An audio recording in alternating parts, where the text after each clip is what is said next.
We are live. Welcome to the 1-year anniversary of the Cartoonist Kayfabe Ringside Seats Comix Symposium. We are live in the group. We are live on Zoom, and we are here to welcome the guest of honor for today, Mr. Jim Rugg.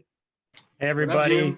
Thanks for having me. What up? What up? What up? Good to have you, man. He's here with the amazing new book, Hulk Grand Design. We're all so excited to talk about it. We're so excited to see it. We also have a special guest, Rocko Jerome, who's going to tell us a little bit about his amazing new book, G.H.O.S.T Agents. And full disclosure, Cosmic Lion Productions did publish it. And I'd like to say that if you've got a Kickstarter that you'd like to plug through Cartoonist Kayfabe Ringside Seats, just hit me up and we'll go live in the group and we'll pimp that starter. Or if you want to kickstart your Kickstarter live in the group, we'll kickstart that Kickstarter. Anyway, before we get started, let's do some plugs. So let's shout out to our, we got tons of people coming in here. All right, what up, Ian from Japan? What up, Jeff? All right, so let's go right to Mr. Rick Lopez. What you up to, dude? What's up, guys? Rick Lopez here. Still working on my series, The Power. These are the first 2 issues. It's about a boy creating his own comic and kind of finds a realm beyond space and time within his own mind. So it's about the whole creation process and that ethereal. He kind of finds a realm of space and time. That's all. And, I mean, yeah. Yeah, I'm working on issue 3. Here's some pencils for issue 3 to get a little idea of what I like to do with that book. Aside from that, we're still grinding down on Next Panel Press. This is my Cosmic Cat Mini. They're all sold out now. But if you follow Next Panel Press, you can follow that story and like a dozen other ones. We're about to put out the new strip this weekend. This is going to be mine. There's like Jeff Manley, Craig CK, Eli Schwab, Ryan Tavares, Jerome Cabanatan. We have tons of artists, so make sure to follow Next Panel Press. Hell yeah. I am excited. All right, thanks, Rick. All right, let's well, before we go over to Ray, I just want to send a shout out to our man Craig CK, who can't be here tonight. We love him so much. We send love and everything out to him and to Tansy, his wife. Hope everything gets better, man. We love you. All right, let's go over to Ray Carcases, my friend. What's up, man? Not much, man. No, I've just been doing my Substack and I've been doing my videos, just trying to like say, okay, well, this one we'll talk about this. It's actually kind of fun because like I'm always like paranoid. I'm going to sound like I don't know what the hell I'm talking about. So that challenge is kind of fun. Maybe I do sound like that. I don't know. But that's about it. Cool. Hell yeah, man. I'll get a quick plug in here. Hey, Ray, what's the name of the Substack? Oh yeah, put it in the chat. I'll put it in the name of the chat. I've been bad. I've been doing like a bi-weekly. I was doing like, it was like really rigorous for everybody, like once a week. And now I'm like, I think every 2 weeks. It's been kind of busy with work and stuff lately. But I'll put it in the comment notes. Who was that who asked? That was Jim. Oh, okay. Then I will I'll put it in the notes in the meeting. All right, give me a second. The chat. I will. Thank you. Yeah, Richard. Yeah, we got tons of people in here.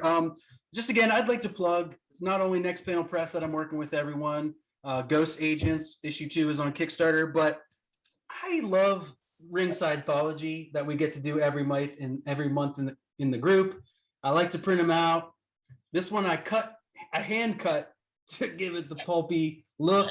It's just a lot of fun to do with the guys. This week I did the Shadow versus Spawn. We had a poll to see which would win, whether we would do pulp characters or Image 30th anniversary, and they both tied, so we decided on pulpy Image. It's just a lot of fun. So go to the files section of Cartoonist Kayfabe Ringside Seats, print them out. Usually in the comments, there's like a higher res version for print, so do that. I love it. It's so fun to chill with everyone and just draw and have fun. All right. Let's head over to the man, the myth, the legend, Rocko Jerome, for a bit of an extended plugation. What up, dude? What's going on, guys? Here's me and my luxurious head of red hair. How about it, right? You look as you may have heard, there's a comic book that is produced by members of the Cartoonist Kayfabe ringside seats community. It's called Ghost Agents. I always have a copy of it mere inches from my hands. Very, very proud to be involved in this thing. I'm the writer / producer, I guess one would say, product manager, project manager. I always say that if you were to sort of compare movies and comics, I think of the writer of a comic as being sort of like a screenwriter in a movie. And the artist is the director, cinematographer, special effects, every actor, and every other aspect of it. There's no comic books without comic book artists. I never want to try to come across as any other way. So the tremendous artists that are involved in this, I've met all of them here in the Ringside group. They're almost too numerous to list, but I'll have a go. We are here visited by Sam J. Royale, who did the cover of this issue. Hey guys. This first issue. Ben Perkins, who did a lot of tremendous work on the inside. John Burkett, which I think he is actually working on a story for Ghost Agents 3 right now, and he's in number 2. That's just the guys who are here right now. If you check out the Kickstarter, you'll see the names and the work of a bunch of other guys too. I'm super excited about this book. It was never even a dream of mine to work in the production of comics because I didn't think it was even possible that I could come even that close. So I'm just thrilled that it's a thing that gets to exist. And I'm also very pleased and very thankful and very happy with everyone who has supported the project and bought in. I hope that if you got the first one already, you've enjoyed it and that you like having it as sort of an artifact of a point of interest. And the second issue is actually finished. This isn't one of those Kickstarters where we take your money and then do the thing. We actually already did it. Is that you, Ben? That's usually Ben when that happens, but it looks like he's muted, so I can't hold him responsible for this. So anyway, the Kickstarter is live right now. We're about $840 short of the goal. I'm very excited to get across that line. To me, the whole idea of the book is that it sort of feels like one of those comics with an X at the end, sort of an underground type of Spain Rodriguez type book. I'm also really into Steranko, obviously, his work, not his politics. And I'm just thrilled to be a part of an ongoing project like this. And I'm very thankful to you guys for giving me a little bit of time to talk about it. I really, really appreciate it. And I hope that you guys check it out. And if it looks interesting to you and you want to help make it a thing that continues to exist, please do buy in. I would greatly appreciate it. I'm giving these guys all the money. The whole idea is that this is a capitalistic enterprise. And I feel like these guys are very good at what they do, and they deserve to make as much of a living as they can doing it. Thank you, dude. And if you're an artist and you're interested in being a part of it, for sure, hit Rocko up as we want to just keep growing and growing. And yes, issue 1 is available as part of the Kickstarter. You can add it on. Yes. There's a digital copy of issue 1 on cosmiclionproductions.com if you want to just grab that immediately. But other than that, you can also still get the physical issue. You can also get, because we printed 500 of these, so we still have them for sale. So if you miss that, you can support the new one and also get that one in the mail. And thanks so much. I mean, so much of this has to do with the way that Cartoonist Kayfabe as a podcast sort of promotes the idea of appreciation of comics beyond sort of a fan mentality, you know, to think of it as sort of like an aesthete, like sort of a form of art. I know that through watching the show, I've developed a much greater appreciation of, say, like a Todd McFarlane or a Rob Liefeld, to sort of like mention them mere episodes away from like Dan Clowes. It's sort of changed the way that I think of comics. And the Kayfabe Ringside Seats group, you know, people that tell me that Facebook is garbage and that nobody should be on it, I just wish that they had something in their life the way that we have. Because it's changed my life. And some of the people here are some of my best friends. And that's all I got to say about that. Thank you for the time. Hell yeah. And also thanks, thank Rocko. Mr. Rugg for the promotion of the book that he's done. And believe me, I notice whenever you reshare or retweet or whatever, anything that we put out. There we go. Mr. Rugg, that's his copy of Ghost Agents arrived to him safe and sound. I'm very happy to see. And thank you so much for the continuing inspiration and for helping to make this world possible in which a person like me can actually help make comic books, because without you, it could not have happened. It's been my pleasure, Rocco. And I draw a lot of inspiration from seeing what other people make. So, you know, it means a lot to hear what you just said, and also to see the comics that you make. It's very exciting for me. So it goes both ways. Thank you. Thank you very much. Oh, yeah. Thanks, Thank you. Rocco. Means a lot. All right, cool. Well, now that we have been inspired by Rocco's words, quick shout out to another artist that popped in while you were talking there, Barry Tan, the one and only Barry Tan. One of my favorite artists at this point. He is so good.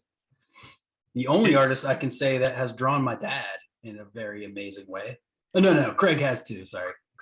But yeah, I have a lot of love for Barry Tan's work. The Darker Image story featuring Street Angel, near and dear to my heart, an absolute beauty. And Barry, is Barry here tonight? he is here. Yeah, he just popped in. Barry, thank you so much for doing that story and for sending me the original art, which is absolutely stunning. And I need to share that online and show it off. But yeah, Barry has blown me away, not just with the Street Angel art, but every story that I've seen him do. So I really appreciate it, Barry. Thank you.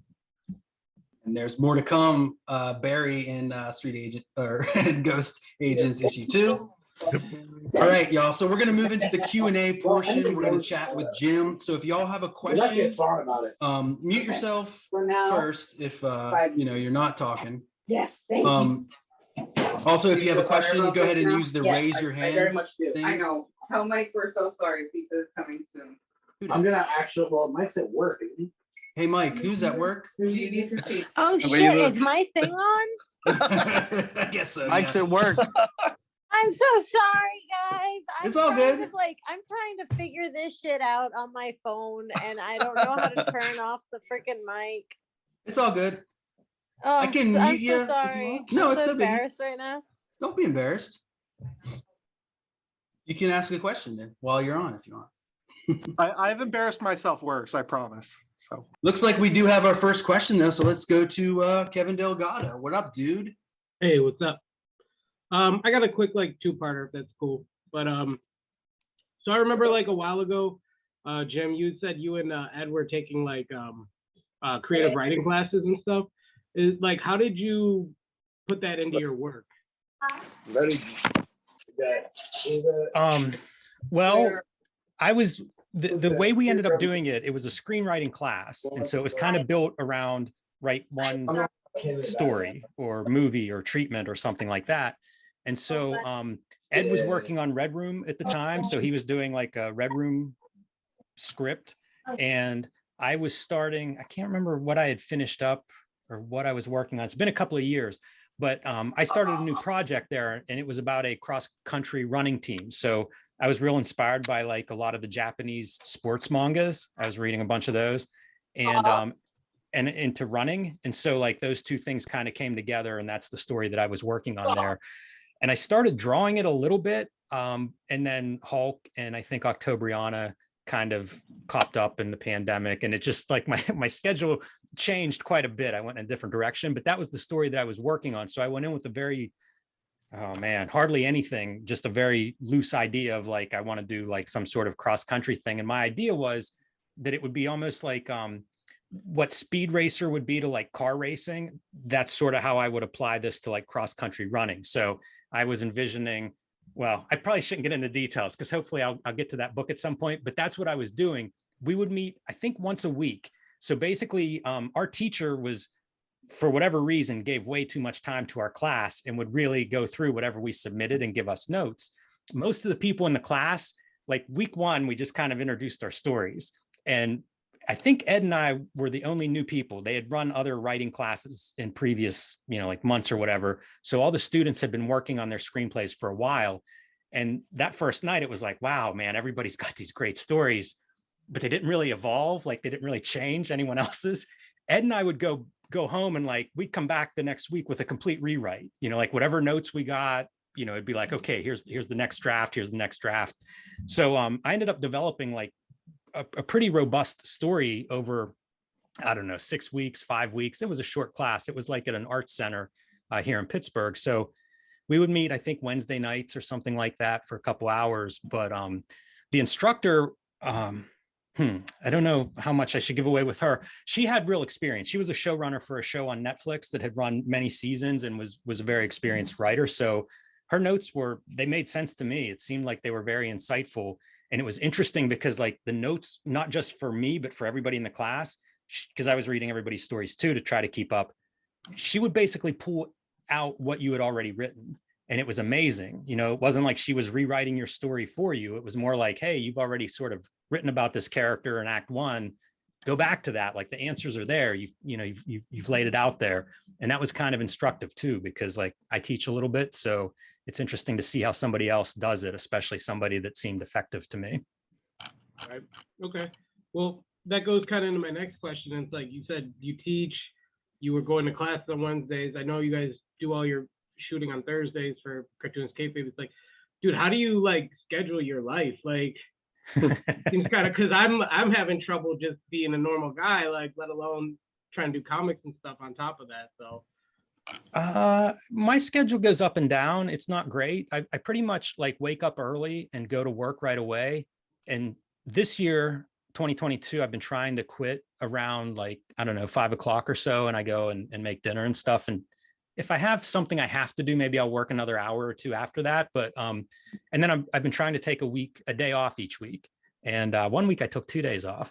It's kind of amazing. I used to work all the time as like a freelancer. I just work like 7 days a week for years. And at some point I realized like that wasn't sustainable. And so I made a goal to be off like 1 day a week.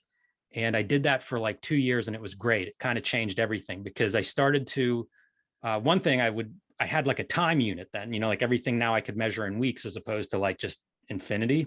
But then I also started to like measure things like, is that better than being off? Like whenever, because I would say yes to too many jobs, as a freelancer, I was insecure.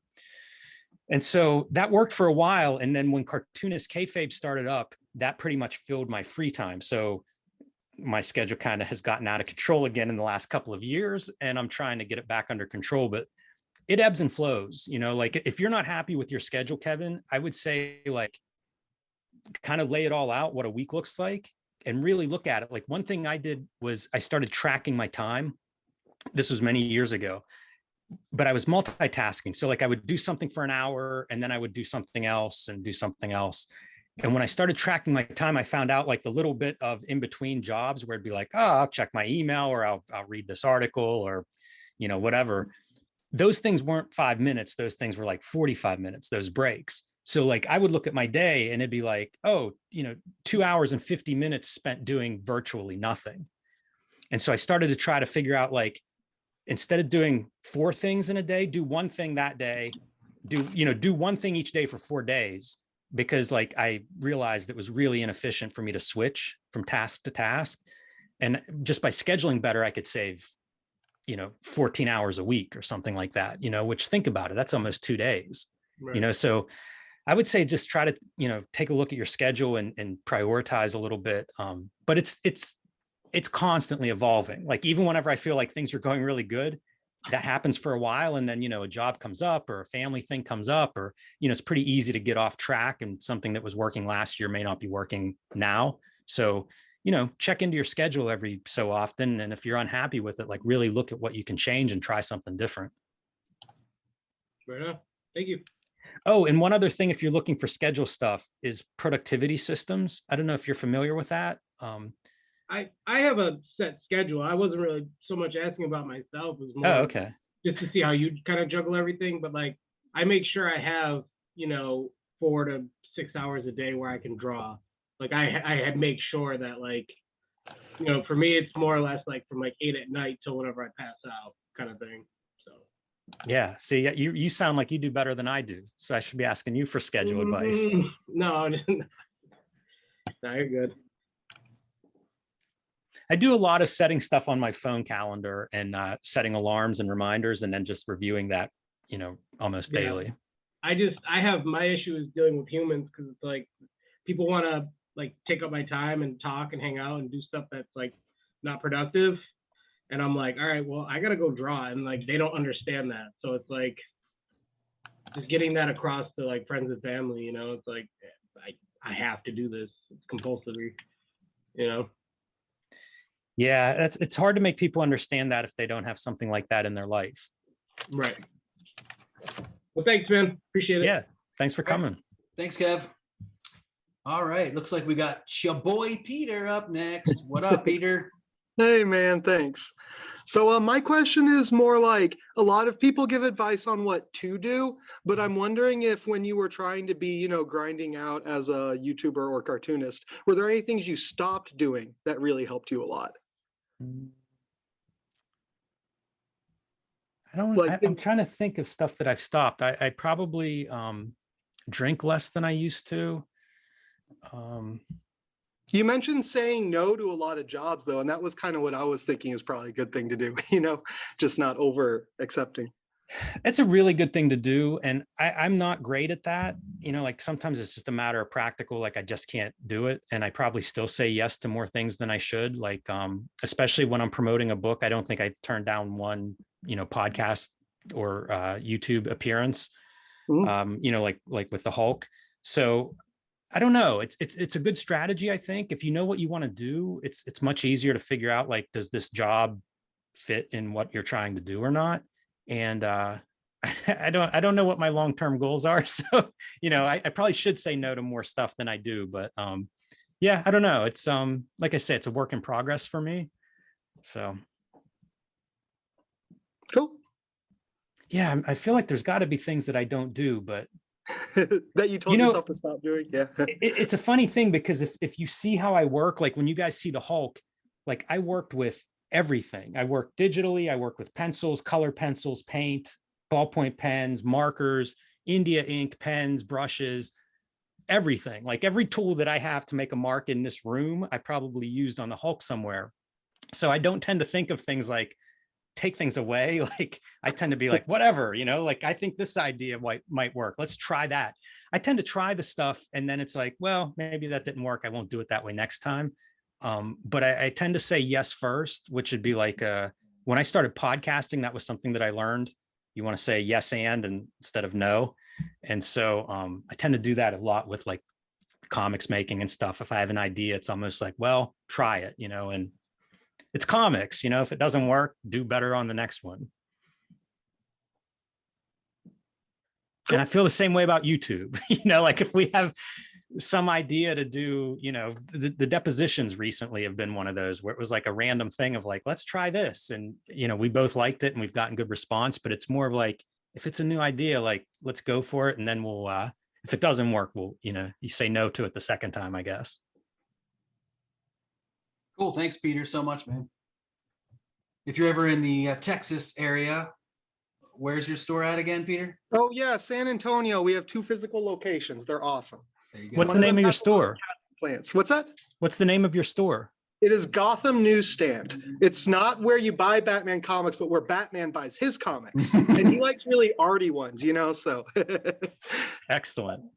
Yes. Thanks, Peter. Thank you. All righty. Next up, we have artist extraordinaire. We have creative genius. We have design guru, Sam J. Royale. Hey, Jim. Hey, Sam. Thanks a lot for that very nice intro, Eli. Well, you hold my heart. Your design aesthetic is really good. It's not smoke up your ass, bud. You're the man. Feeling this material. Jim, this is really good that I'm following Peter's question because while answering his question, you've mentioned all the different mediums you work with. And I was wondering that when you're planning your visual approach for a comic project, how much do things like archival materials and original art sales factor into your decision making? Well, I use a lot of materials that are not archival. The ballpoint pen stuff is, I feel bad when people buy it sometimes. And I warn them that they may have no image in 5 years. It just kind of depends, you know, with something like ballpoint pen, I don't know what else you can do. It's either you do ballpoint pens or not. You know, the lack of archival quality there is just inherent with the ballpoint pen. If I do commissions for people, often I do use archival materials for that. You know, if it's a traditional pen and ink or brush and ink kind of thing, like I use archival India ink, and I'll use bristle board and stuff like that doesn't have acid in the paper. So I'm conscious of it. I don't sell a lot of original art, so you know it's not a big factor. Like whenever I was making Hulk, my goal was to make just the best printed pages that I could make, and so I drew a lot of them in I drew a lot of the Hulk in non-archival materials. For the most part, it's on good paper, but you know, like I used markers and just different things that may not be archival. So it's not a big deal. You know, I kind of go through phases. Sometimes I'm more interested in that than other times. And like I said, if usually like whenever I do commissions for people, I'll use archival stuff just because I feel like that's, you know, the best way to do it, unless it is a ballpoint pen drawing. And then it's kind of like, well, let them know that it's not archival and, you know, let the chips fall where they may. So yeah, it's not a big thing for me. I'm not a stickler to that. So it's more about the final image than anything else. Yeah, and definitely with something like a comic that's going to be printed. You know, again, it's a little different for a commission because it's like it's a one-off, you know, presumably. But for a comic book, it's like it's the printed page. You know what I mean? Like even if the material, the original art is archival at this point, so much is digital. You know, like the coloring, most of the coloring is digital. Sometimes there are effects or, you know, post-production stuff that's done. So I do the best I can on the originals, but I'm much more concerned with the printed end piece. It's good to know. Thanks a lot. Sam, are you worried about some of your crayon work and stuff? How it's going to keep up? Well, yeah, it's something I don't think about at all. It's like, you know, just do whatever's the closest thing to your hand. And yeah.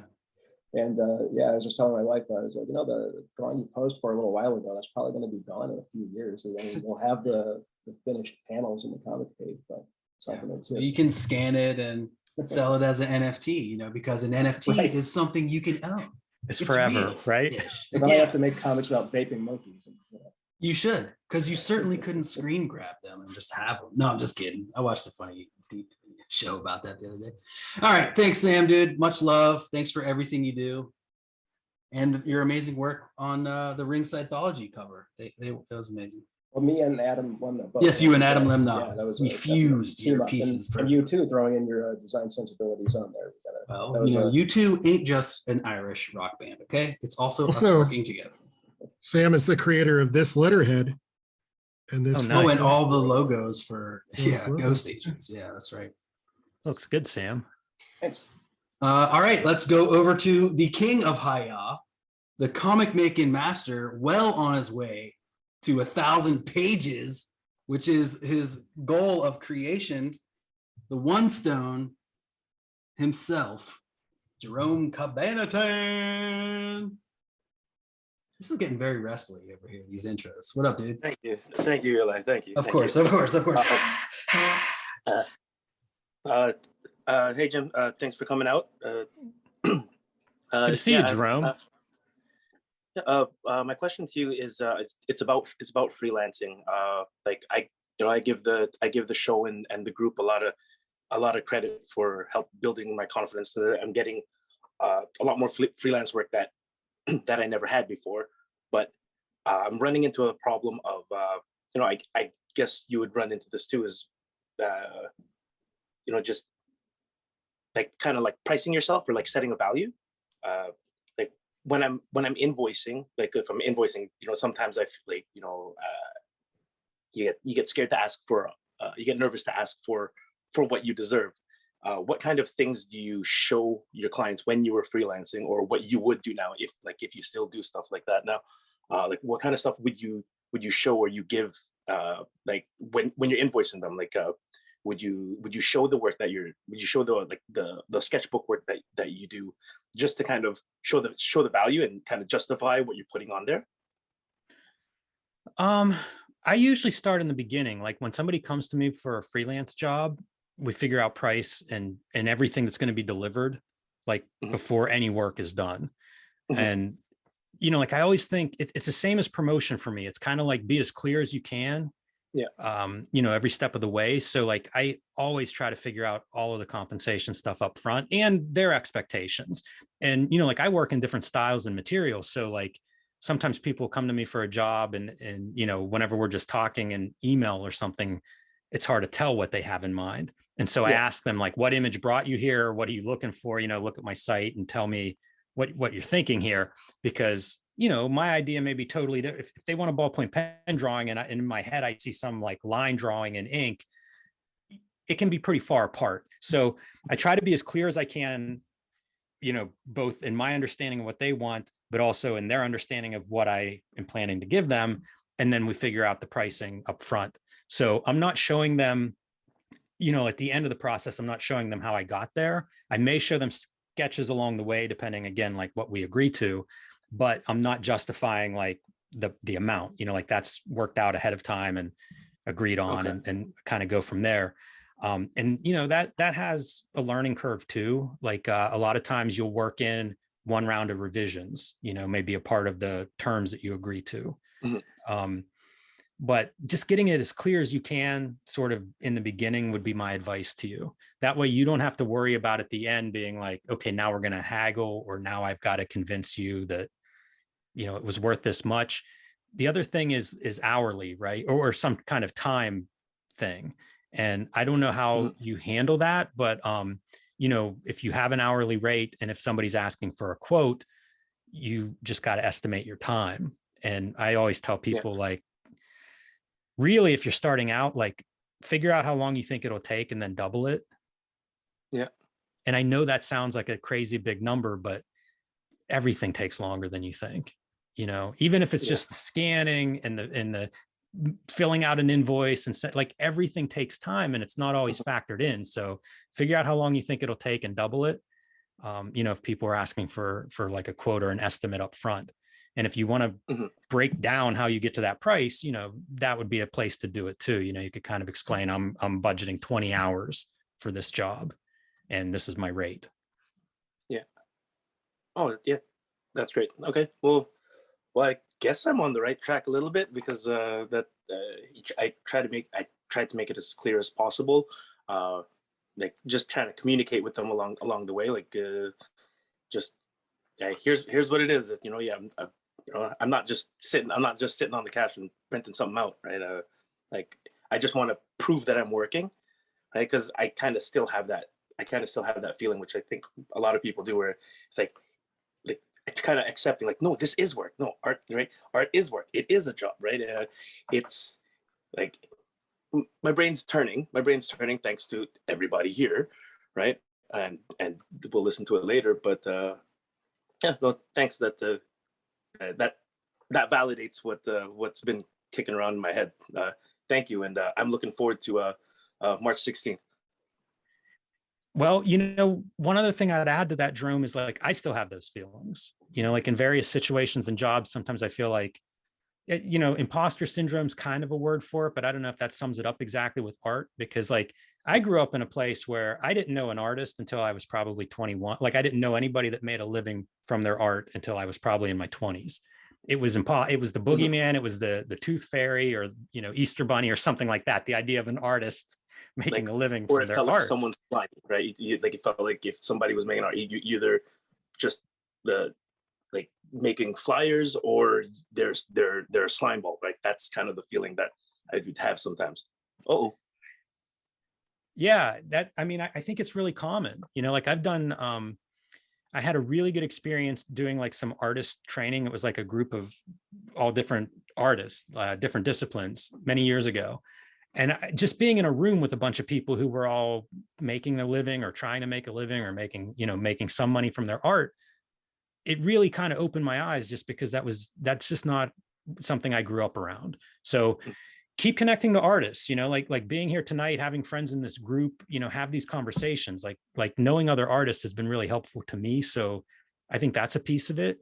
And there's a business side to making art professionally. So continue to educate yourself on that, you know, whether that's books, podcasts, videos, classes, whatever it is. Like there's a lot of information out there in terms of like the professional side of making art. So never stop learning that part, you know? You guys gonna do a video on that too?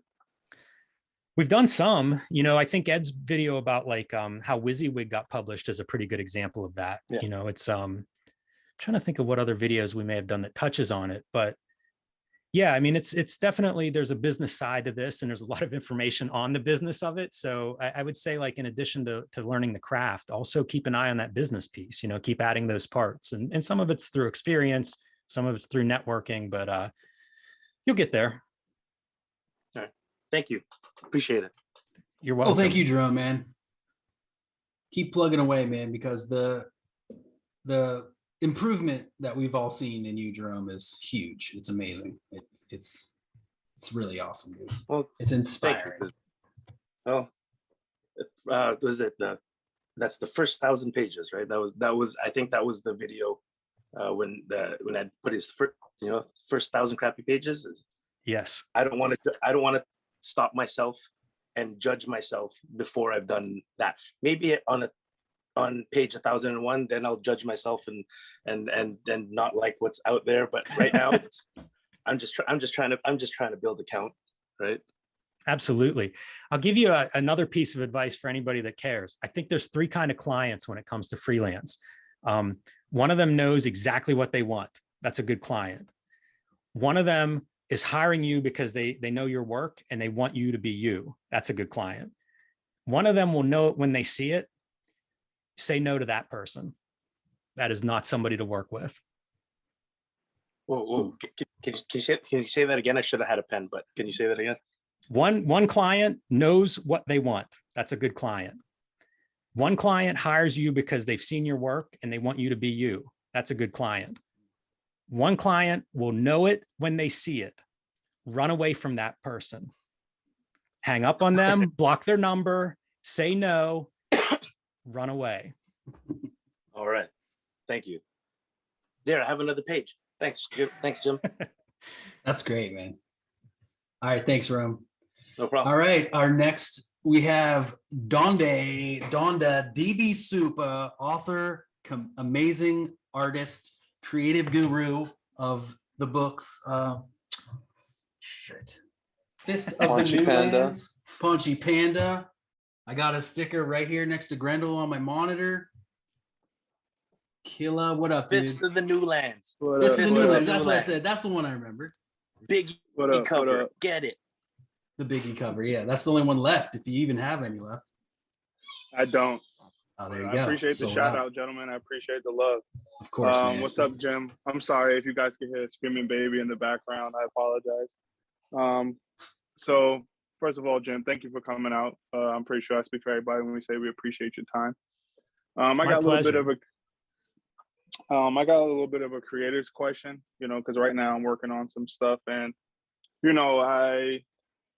it's just interesting to me just to get just a different perspective. I asked a few people, but what's really important to me is, and my question, sorry, I'm getting a little long-winded, I apologize, but my question is, when you're starting your process, or when you're in the middle of your process of doing the artwork or the scripting, when do you feel like, if you ever do feel like you need to, like, when do you say to yourself, okay, this doesn't look good, or this doesn't sound good, this needs to change?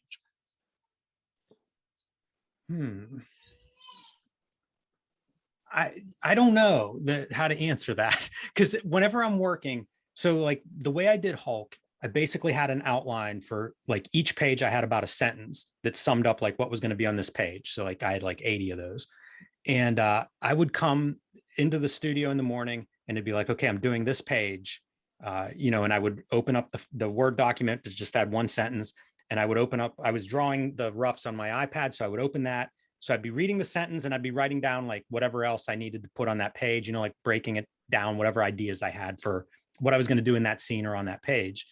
And at the same time, I'd be drawing, so it would kind of depend on what the idea was. Sometimes I'd have an image in mind, I'd start drawing it. And it would just be, when I say drawing, I mean like rough, loose, garbage layouts. They wouldn't make sense to anybody, but it was just my way of like, try to figure out how this might play out, or how many panels do I need to, have this idea work. And then like, that's the stage where I don't get beyond that until it's like, eventually I kind of am going back and forth between writing it and drawing it, but drawing it very rough. And then, that might take a day, that might take a morning. It kind of depends, because that has to get to a certain point. Like I have to think, okay, that reads all right, that makes sense. The dialogue, I'm okay with everything. And then it's sort of from that stage, once I'm okay with everything at that kind of rough stage, then I move on to like, okay, tighten up the layout into what would be like pencils. But in terms of, like by the time I get done with what I think are the pencils, I think it looks pretty good. If it doesn't, then I'm still working on it, and again, that may take, half a day, it might take a day and a half. If it's something really complicated, I may be doing a lot of drawings to work out perspective or a bunch of characters in a scene. But like if I'm working digitally, it's just like put another layer on it, redraw that, or keep the couple of figures that work and fix the other ones, or redraw the other ones. And so there's a lot of like these like increments of getting it to a point where I think it's good enough for the next stage, good enough for ink or whatever. But I mean, it might take 5 drafts, to get to the point of like, all right, it's ready for ink. And it might take 25 drafts, So Damn. But I mean, these are loose, it might just be like we just talked to Walter Simonson, and he was talking about an early job where he kept redrawing this eyeball and it just didn't work. And he drew it like a dozen times and it doesn't work. And he realized at some point later on, he looked back at it and was like, the whole head was wrong. It wasn't the eye. Okay. It was that the head was wrong. Like sometimes it's deadlines and you just have to let it go forward. But also like, I'll keep a list. Like when I finished Hulk, I went through and I reread it all at once. And I just made a list of things, and it would be like, this face needs redrawn, so like having some distance, I could look at it and say, all right, this panel, I don't like it. So if I have time, I'm going to redraw this panel. And, it's all kind of time-based. So it depends on how much time you have, like Stephen King talks about, like he'll write a draft and then put it in a drawer and write something else and then come back to the draft so he can look at it and try to judge like what needs change, try to come at it fresh. So if you have the luxury of time, I try to draw the stuff. One thing that I try to do is like finish a draft, whether it's a final draft or a first draft. Like I don't want to get stuck on one page or one panel, because I've had that problem in the past. And it can be so unproductive, where like I have a page of panels and one of them doesn't work. Like what I've started doing is like, I'll start inking the other panels then. And maybe I'll think of a better solution, or just working and seeing it out of the corner of my eye, like, 3 hours later or the next day, maybe I'll be ready to fix that panel. But if I just focus on that panel, then I don't get anything done. And like I said, I used to do that a lot, so I've gotten more comfortable with saying like, okay, these 3 panels are ready to go. I'm going to work on them. And I'll just keep thinking about the other 3, because it's going to take me a couple hours to get through these 3 panels that are ready for ink.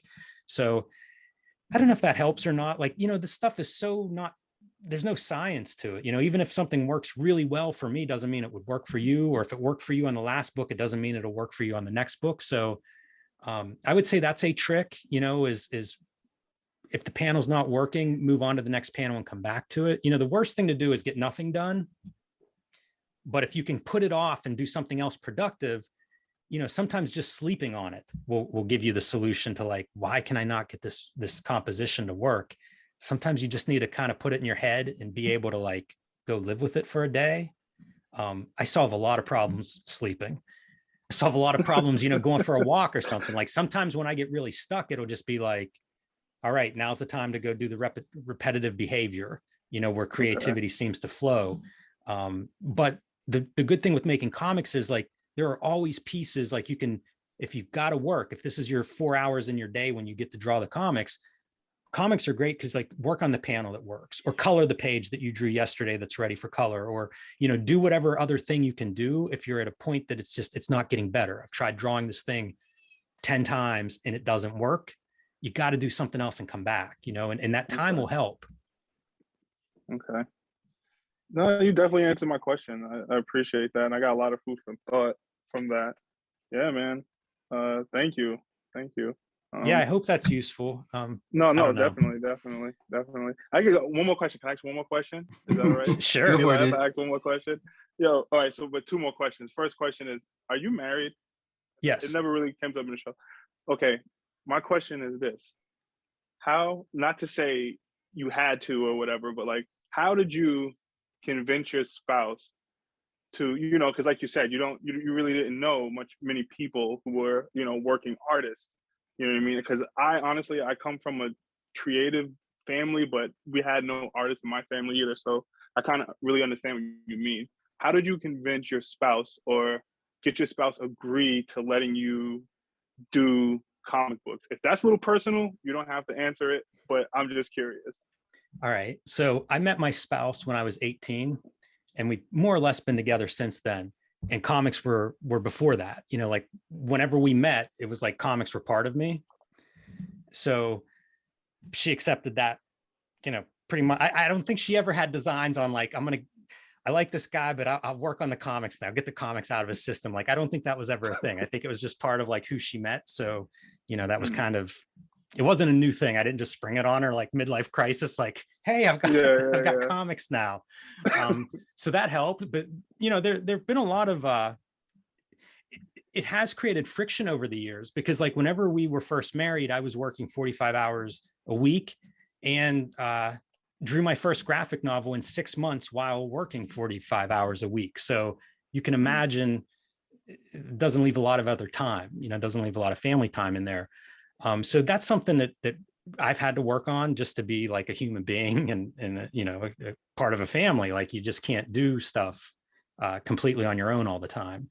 So that's something that I've adjusted to more probably than she has adjusted to, I think, because it's kind of, it's my priority. So I kind of need to make it work if family is my priority.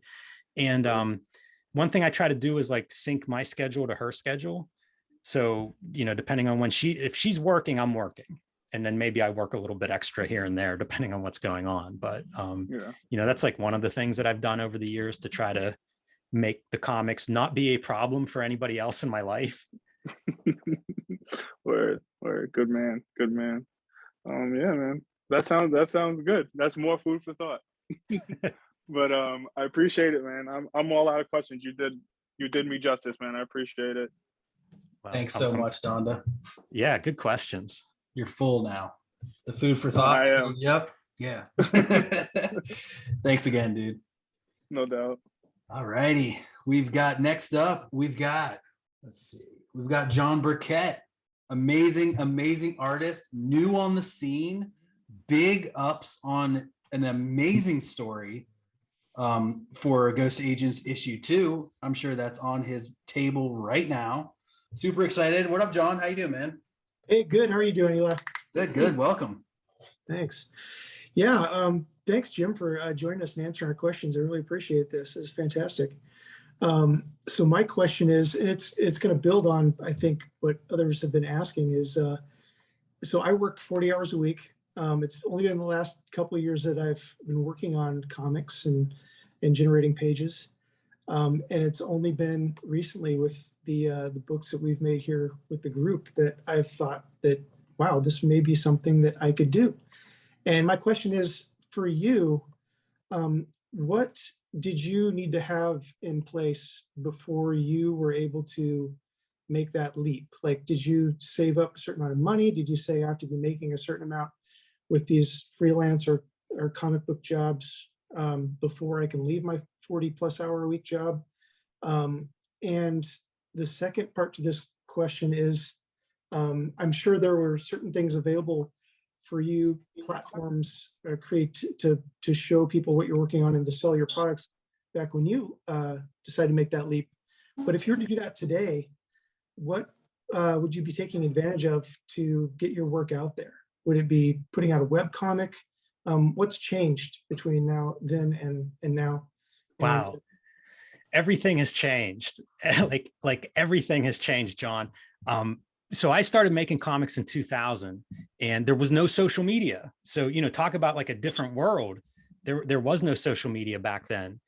I would go on message boards and figure out like after comic book shows and stuff to try to figure out what was good at that show or what's going to be good at, the upcoming SPX. So message boards were the closest thing we had to social media. And, I started making really bad websites to try to, I don't know, have my work online or something. Not that anybody was looking at them at the time. And I would just make mini comics, like I offset printed my first 2 comics, which is, I didn't know how to make a comic, so like I'd found something of like a printer in Florida that would offset print black and white comics, and that's how I did it. And that means that I ended up with about 9,997 more copies than I needed of my first and worst comics. And so once I went to SPX, I saw mini comics, and I really kind of understood like how to make mini comics. And that's what I started doing for like 3 years. And this is all while I had a day job. And the mini comics, of course, just photocopied. I could make 50 of them, and it didn't cost much. It didn't take up much space.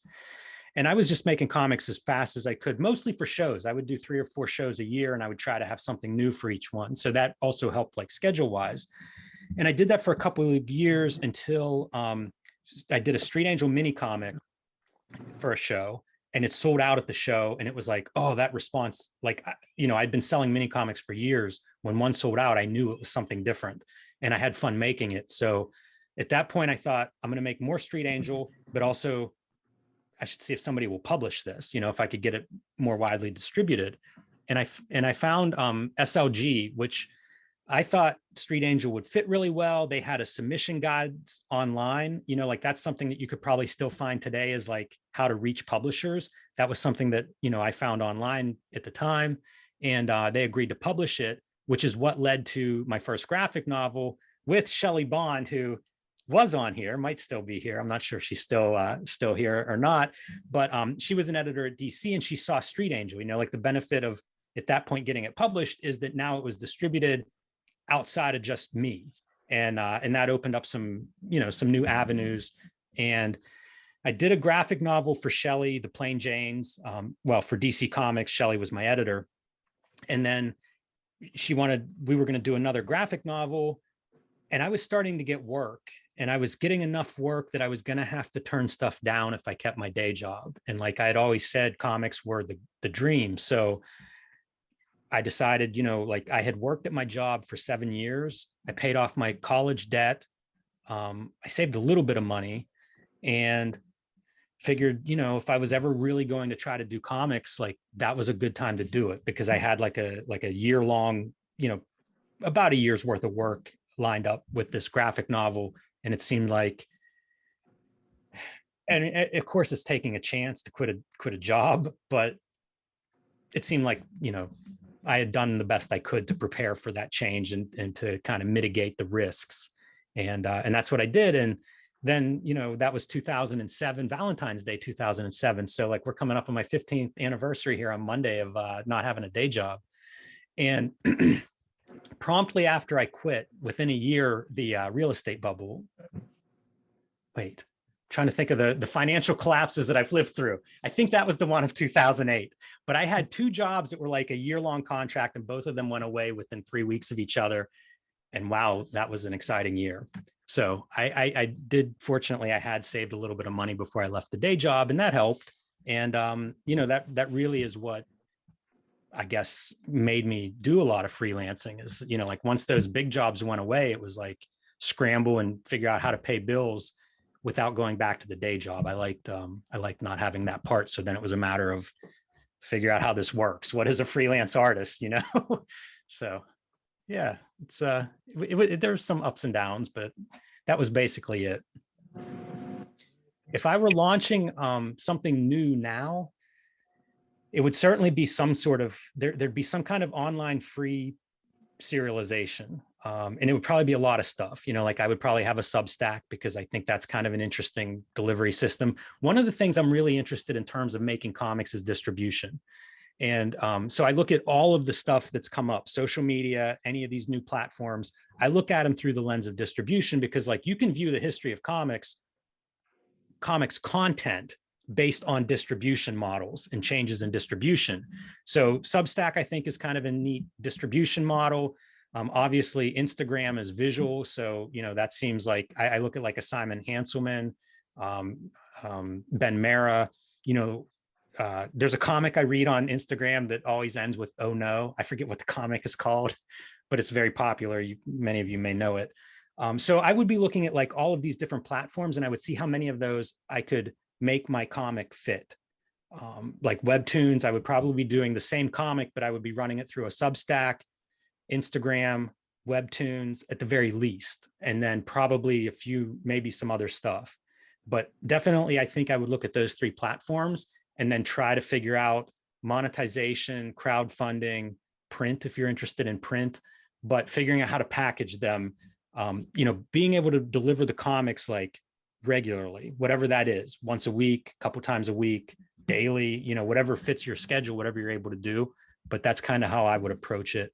And in fact, I mean, that's, like as I am nearing completion on Hulk, I think about this stuff too. I don't think you have to be starting out as a young cartoonist or a new cartoonist and having these ideas. Like, I think about this stuff a lot, like for each project I do, how does it fit? What format, how do I maximize eyeballs on it? How do I make it easy for people to find? So I'm kind of in that, I'm in that same boat right now, thinking about those things. Thanks, Jim. I really appreciate that answer. That gives me a lot to think about. I hope it's, I mean, like I always say, none of these answers have like a real right and wrong, especially when it comes to, if you decide you're going to do comics on some sort of social media, find the social media that you like. Or if the comic has a certain visual necessity, find the social media that fits that easily, like try to avoid creating friction in terms of like creating the art. In other words, like if you're not doing square panels, maybe don't worry about Instagram. If you're not doing something that fits it, find the platform that fits it, because the more friction there is, the more obstacles there are to you doing it. Thanks so much, John. Yeah, man. Rocco's asking if you can show that page you were working on at Ringside Thology, if you got it handy. Yeah, sure. Look at this. You can see that. Oh, let me turn on light. Oh my God, dude. To the other side a little bit. There you go. Oh my gosh, dude. That wild. So sick. No, this is for Ghost Agents 3. We're already working on that, and John can also be found in the second issue. The Kickstarter for that is live now. Your computer's doing that auto thing, and it keeps moving. It's driving me nuts. It's giving me like seasick. Shit. Well, thank you so much, John, man. That was a great question. Thank you. Thanks, Jim. Yeah, good page, John. The other benefit to doing something on social media or trying to take advantage of social media is it allows you some feedback. So like whenever if you're posting a comic and it's doing sort of the same kind of business, and then you try something different and it spikes, it allows you to kind of see in real time, like, oh, this got a different reaction. People, this resonated for some reason. So it's kind of a nice thing, like I always think of that Street Angel mini comic sold better than any of my other mini comics, like that was my marker. That was an indicator. So it's one of the nice things of posting stuff. I know people talk about how the likes and stuff, you can't really eat likes, but you can tell if something spikes or not, so it's one of the, I think, benefits of like putting the work out in a regular way where you can see if things are changing, if a new story, if a new style, if certain characters resonate. That's one, it's one of the benefits, I think, of this kind of world we live in now.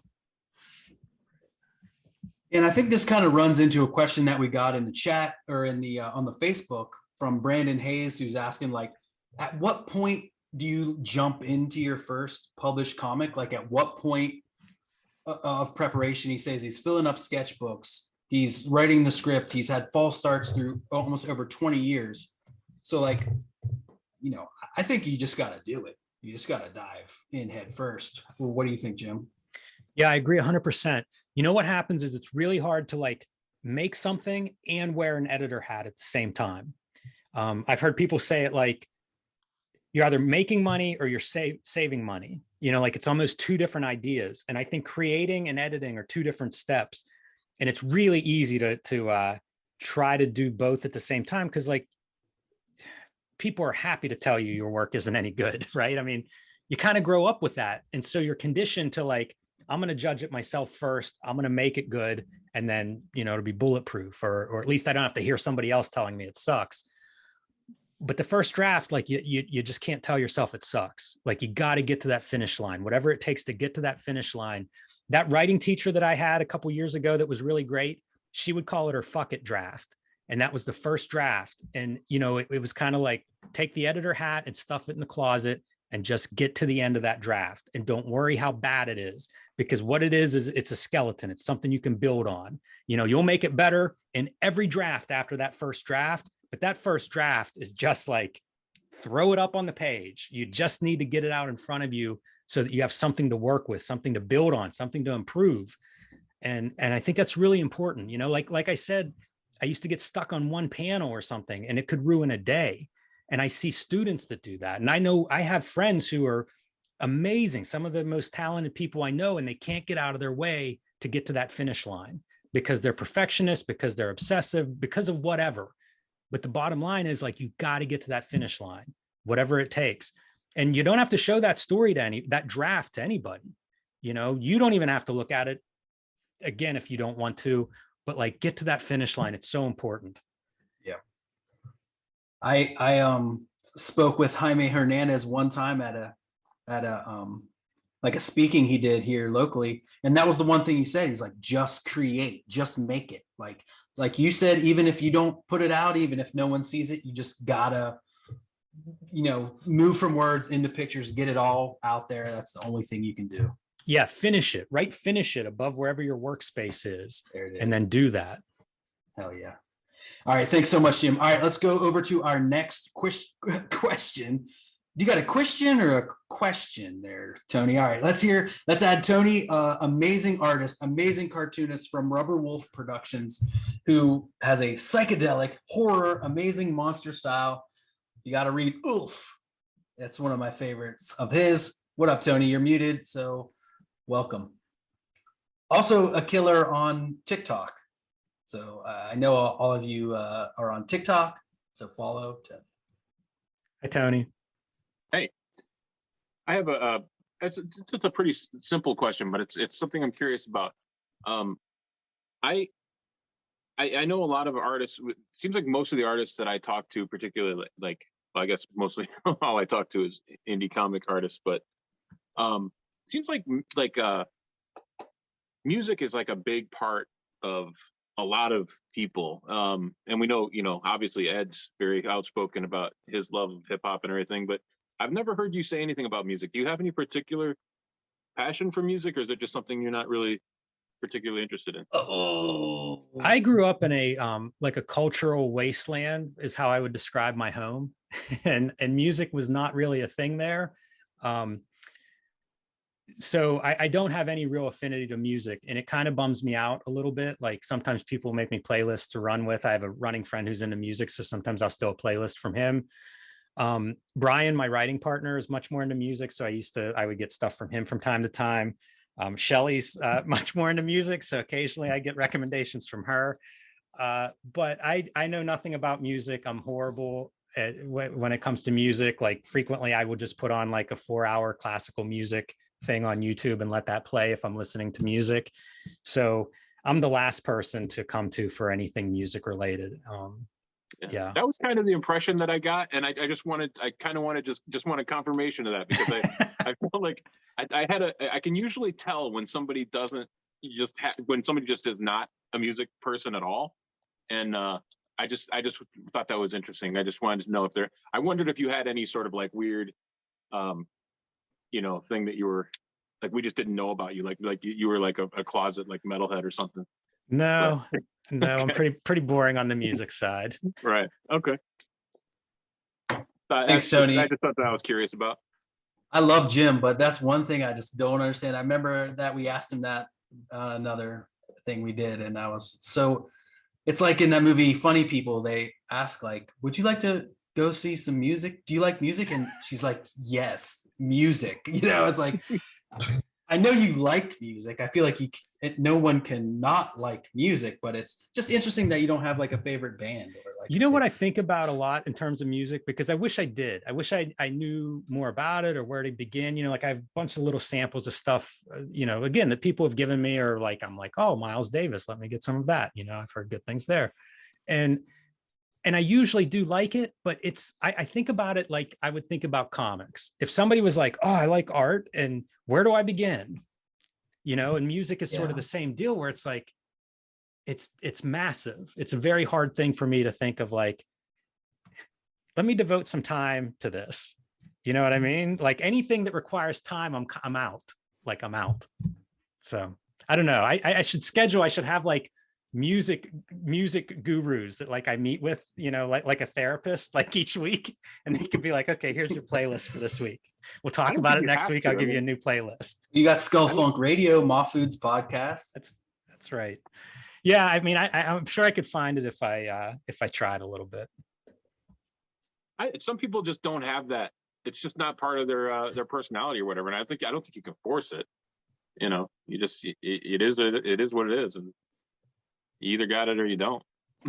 But it's never too late to love music, Jim. Okay, everyone, you make a mixtape for Jim, send it to the Kayfabe thing. No more comics, all mixtapes. I'll send you some K-pop tunes. Yeah, we got K-pop, we got some Zappa coming in, I think. Bowie 69 to 80. So it's all a stack of CDs headed their way. Ed's gonna be so mad when we start opening like CDs, cassette tapes. Shelly suggested vinyl, so we'll get you some vinyl. Put them in a comic bag and board though to fool them. Uh-huh. They're like, oh, they got us again. Right. I had a small suggestion on the writer's side of things. One of the things I like to do is I use a lot of small pieces of paper, like Post-it notes. Like the more informal, the better, because I just get all the important stuff and the lean and nothing like, I don't get bogged down and trying to get anything perfect. I'm just enough space to get ideas. I find scraps of paper help a lot. You know what, Mark? Yeah. I do the same thing, but I end up doing it on like index cards. This is my first draft of Hulk Grand Design, 238 index cards. So it's the same deal. You can't write much, and it's really easy to edit. You know, throw out an index card, and I even write them with Sharpies. So it's like I am not going in depth on an index card, but it does allow me to sort of lay things out, rearrange them, get rid of them, insert new cards if I feel like the thing's not working. Cool. Thanks, Mark. All right, cool. We got HK over here. Remind me of your name again. You came to a Ringside-thology, I remember. Welcome, dude. You're from Malaysia, right? Yes, I am. What's your name again? HK. Oh, HK. Okay. Hengkok. Hengk. Okay. So, hi guys. All right. Good to see you, dude. Welcome. Nice meeting you. Good morning from where I am. Good evening to you guys. It's actually in the past.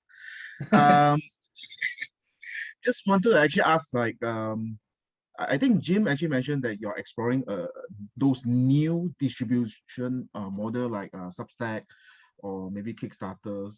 Have you actually considered like maybe the NFT as part of your distribution model? Because NFT is a way of you to accumulate funds by selling those digital stuff, but you still can actually reward your backers or your buyers with physical books. So have you actually put some thoughts into it? I've done a little bit of exploration, not very much. Similar to music, you know, it takes time to research. So I'm conscious of it. I have friends who have done NFTs. I have friends who have sworn off NFTs. I really have not done enough to, I guess, have a stance or to actually engage any of my art in that world. It feels like if it's going to be something, it will be something I'll have plenty of time to do it. And I realize early adopters benefit, but it's not something that's really come up with my work. I've had a few people approach me about them, but it's just not where I'm at the moment.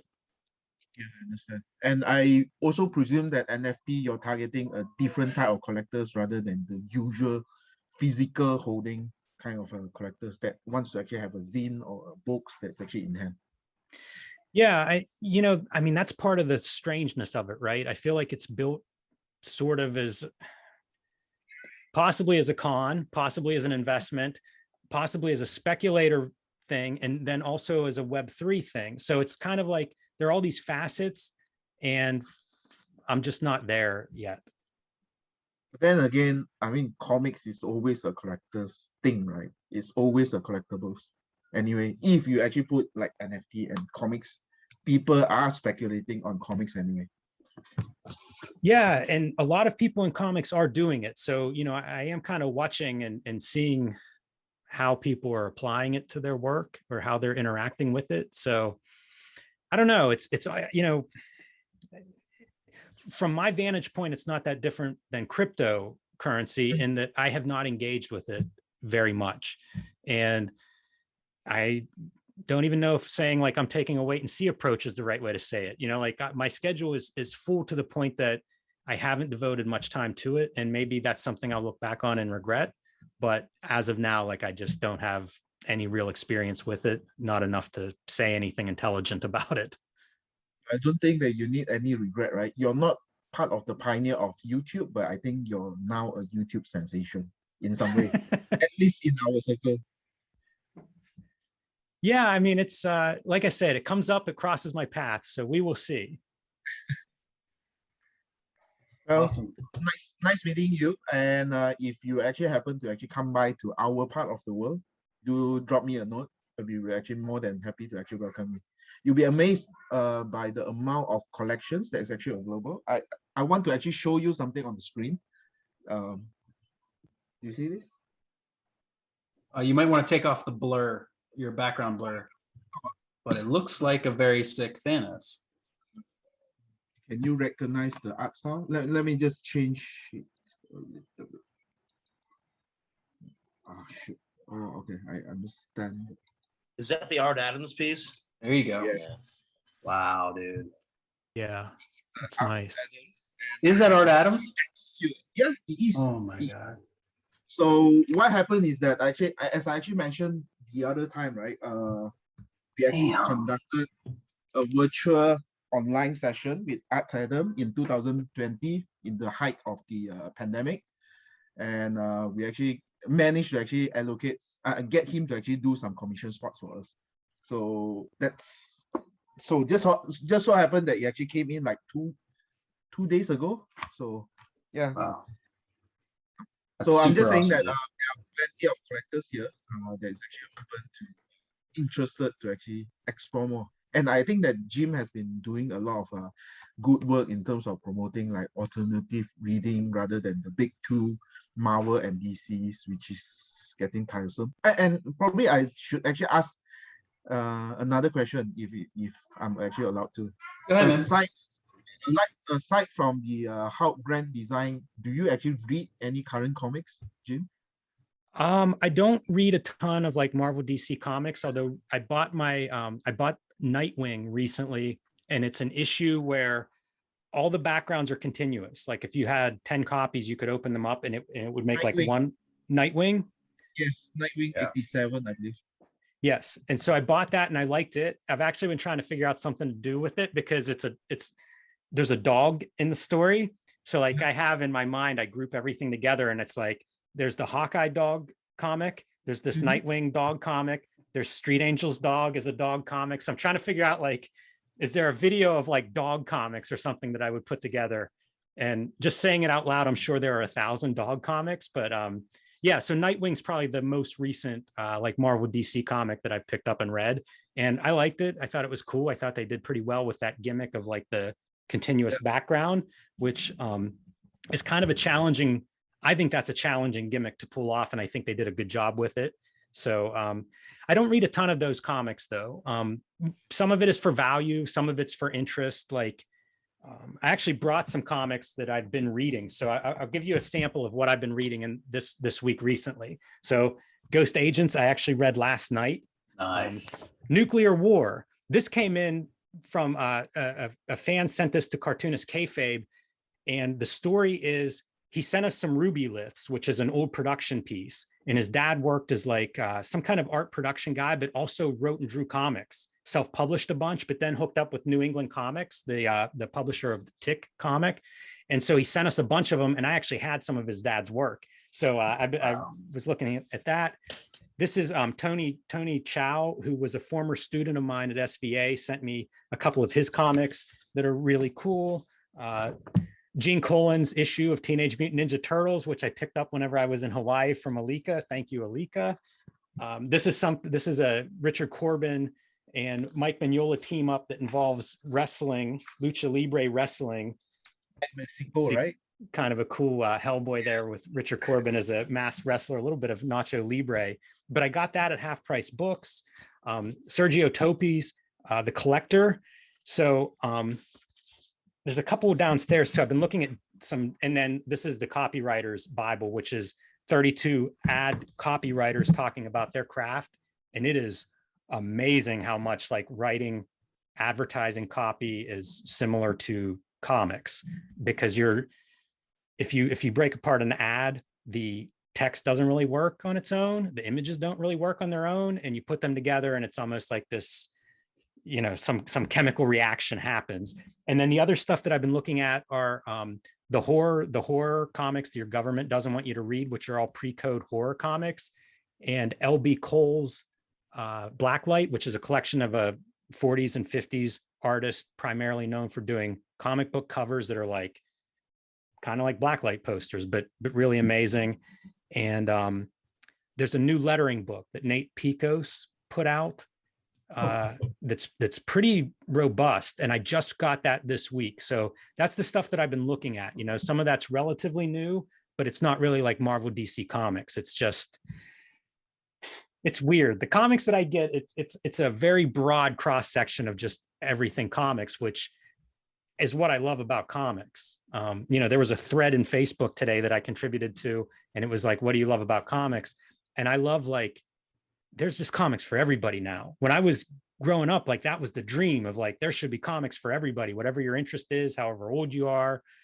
And now there really are, you know, like there are just comics to suit any taste. And one of the comments, one of the things that happens in a lot of comments that I see, because I read all the comments on our YouTube videos, people take shots at Marvel and DC. And I can understand a lot of reasons to take shots at Marvel and DC. I take shots at Marvel and DC. But one of the things that I don't agree with is like people tend to judge them as like they make this one kind of comic and I don't like it. And I have, of course, gotten closer to Marvel in the last year working with them. They just don't make one kind of comic anymore. Like they make all ages comics. They make comics that I think are clearly aimed at women readers. They make comics, I think, for the old collector dudes that have been reading comics for 50 years. And they make comics for people that their whole life is just Wednesday New Comic Day, you know? So I don't know. I can see why. I don't know that, you know, like when I was a kid, people would buy every Marvel comic. It'd be like, you're a Marvel zombie, you know, you buy everything they do. It would be, I can't imagine anybody would enjoy it now if they bought every Marvel comic, but I also think it would be, I'd be surprised if you love comics if they don't publish something in a year that you would enjoy. Thanks so much, Jim, and thanks, HK. Nice. All right. Yeah, man. Have a great rest of your day. All right. Now we're going over to up and coming rising star with a bullet, Kevin Anthony Catalan, artist and writer of Space Knights, one of the sickest books that I've come across through the Kayfabe crew. Such a good book. What up, dude? Hey, What's Kevin. up? Hello. This is wild. This is my first time hanging out with you guys, seeing faces. It's so weird.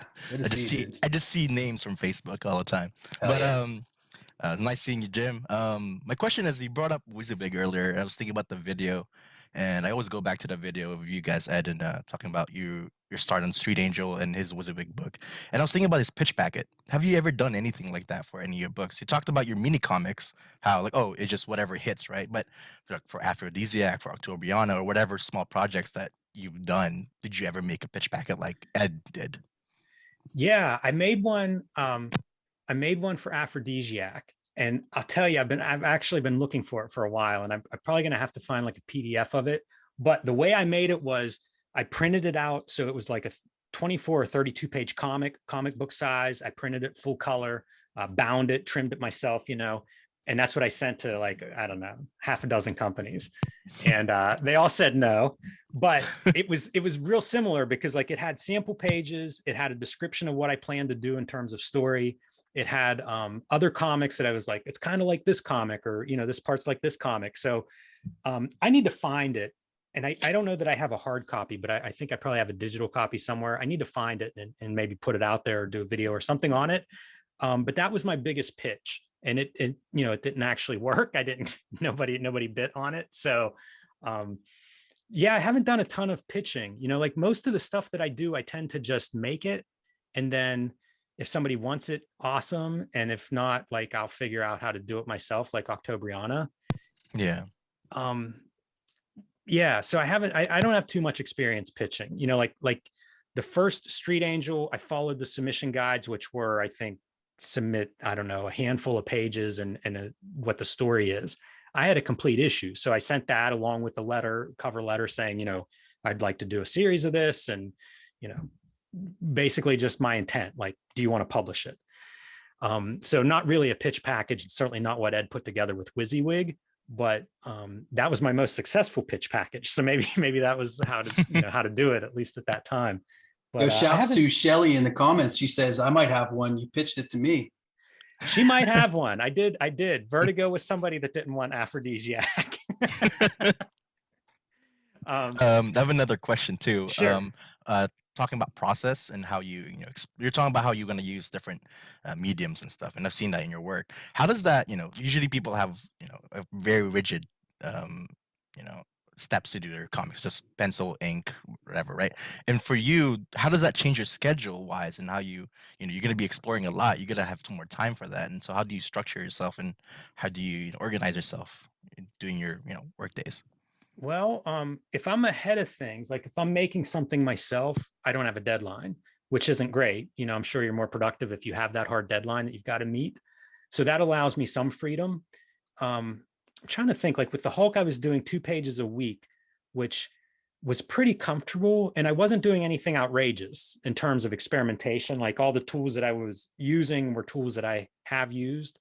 So it was more of like, as I'm building the page or writing, developing the page, I was just thinking about whatever techniques I knew how to do, like it was kind of, I was visualizing as I'm writing it, laying it out.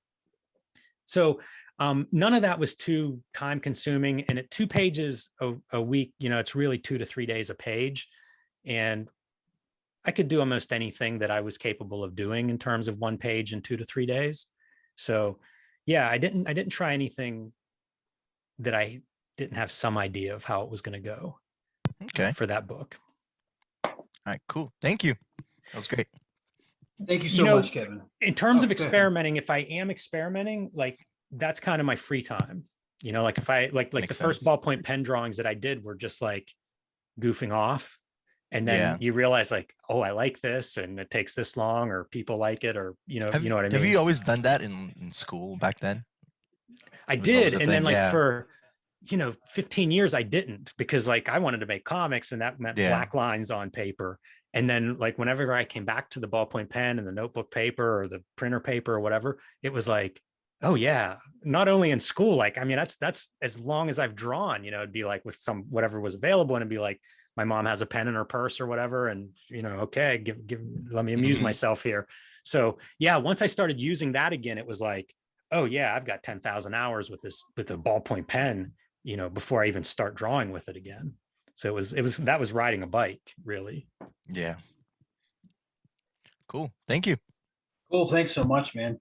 Again, y'all, do you have any of your book left, Kevin? No, that's the thing. It's so expensive to print, but I am doing a zine that I'm going to print myself. Nice. Let me show you what I'm working on. This is the first page. Oh my gosh, dude.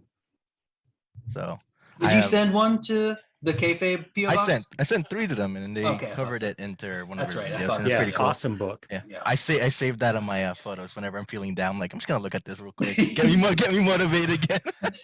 Hell yeah, you know what? Everybody should have that, like the good vibe folder that they keep somewhere. So your video is one of those. Like, I just gotta look back. Jim, a lot of people have music for that. Just kidding. I'm just kidding. But yeah, I only have it digital right now. It's just so expensive to print. It's too much pages. Yeah, but I'll get this done by March, hopefully. So well, Cosmic Line Productions would be interested in helping you print more of those, because it's very good. Thank you. Yeah, I'll definitely let you know. All right. Alrighty. Next up on the line, we have the man Ben Perkins, artist of Heavy, artist of, what's that book called? I can't remember. Ghost Agents 1, Ghost Agents 2. You got a killer story in Ghost Agents 2. I love it. I love that spread. I guess I can say our main character Donna eats a little bit of acid and lays on the ground and is listening to some records with an amazing spread there. I'm so looking forward to everyone seeing that story for issue 2. Hell yeah! What Well, up, Ben? Thanks, man. Thanks for the kind words. That's really good. Can you guys hear me okay? Yes. You're perfect. Yeah. Cool. Jim, thank you so much for your time, man. It's really a pleasure to My pleasure, hang out Ben. with Happy you. to be here. Thanks, man. 3 quick questions. I won't take up too much of your time. I just want to say you guys are an inspiration. The channel came right at a good time where, I was feeling down and out. It was close to some dark thoughts. Found the channel, found the community, making comics. I'm super happy. So first, what'd you think of G.H.O.S.T Agents, number 1?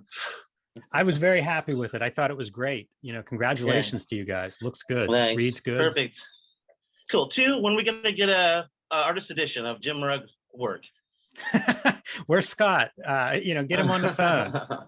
Yeah, I don't know, man. One of the things that I've been trying to pitch to people is the idea of like we should do an artist edition, a grand design artist edition, because we've seen Ed's artist edition mostly for hip hop, although there's some X-Men in that one. Tom's original pages are something to behold. Like Tom Scioli's pages would be amazing in an artist edition. Let me tell you, as somebody that's seen them up close. And, like in my mind, it's like with our channel, I don't know how many copies artist editions need to sell or print, but I imagine it's a relatively low print run for the size of those books. And I feel like we have the support, around the channel between the 3 of us. If it was one book that had 50 pages each from us or something, I think there would be some interest. So, hey, if it's up to me, it'll be very soon, but ultimately I'm not sure. Right on.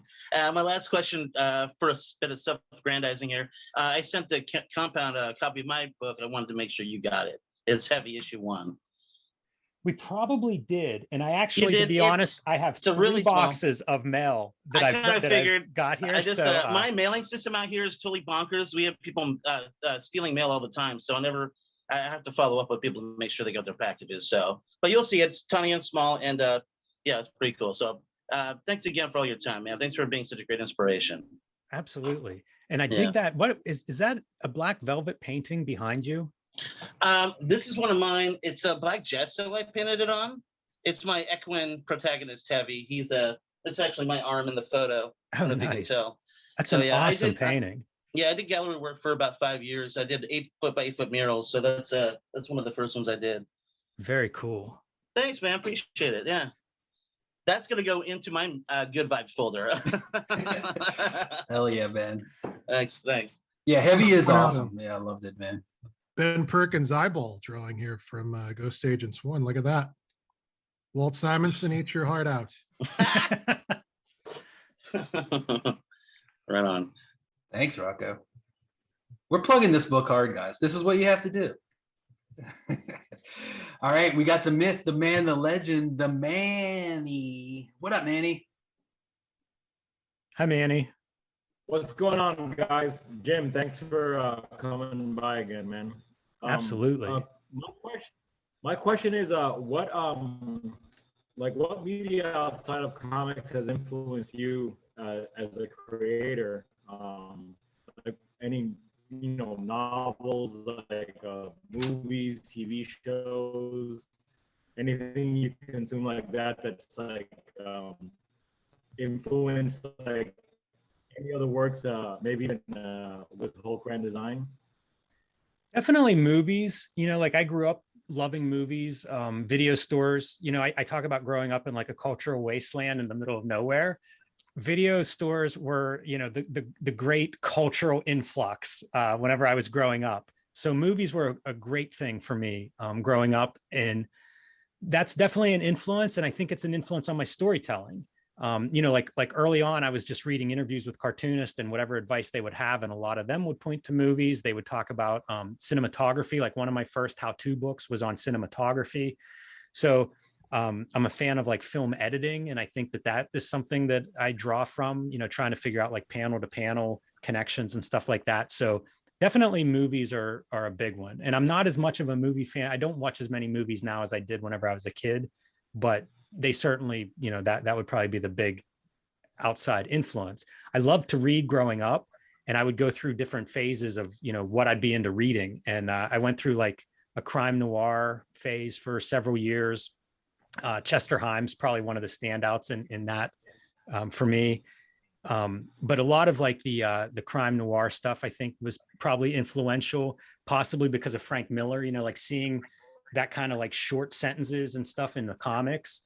It just worked so well with real graphic images. And so like going back and then reading some of that stuff, Dashiell Hammett, you know, people of that sort, it really, I could kind of see where that was coming from. James Salas, I think, is a writer in that genre that's man, just the leanest prose maybe of anybody I can think of off the top of my head. Like that guy's stuff moves fast.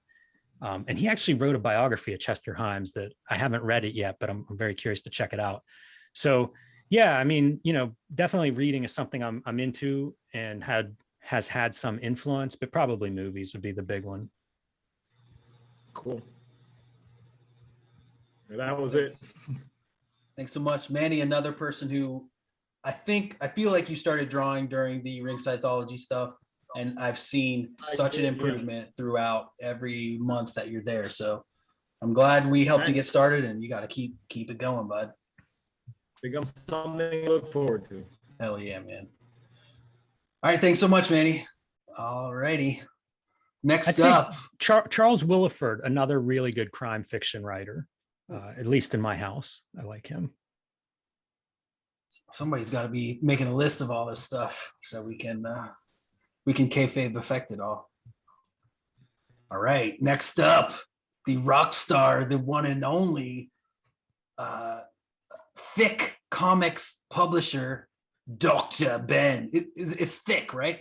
Thick Comics. You're muted. Mr. Thick. With a CK. A CK, not a double C. Not a double C, a CK. Well, that's maybe something to aspire to.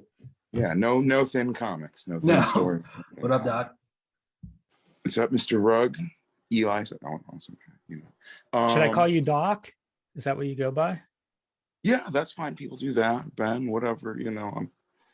But I guess that's like my my brand or shtick or whatever is the Doc thing. So, but anyways, thanks for coming here. Obviously, you know, big fan of your work and the show.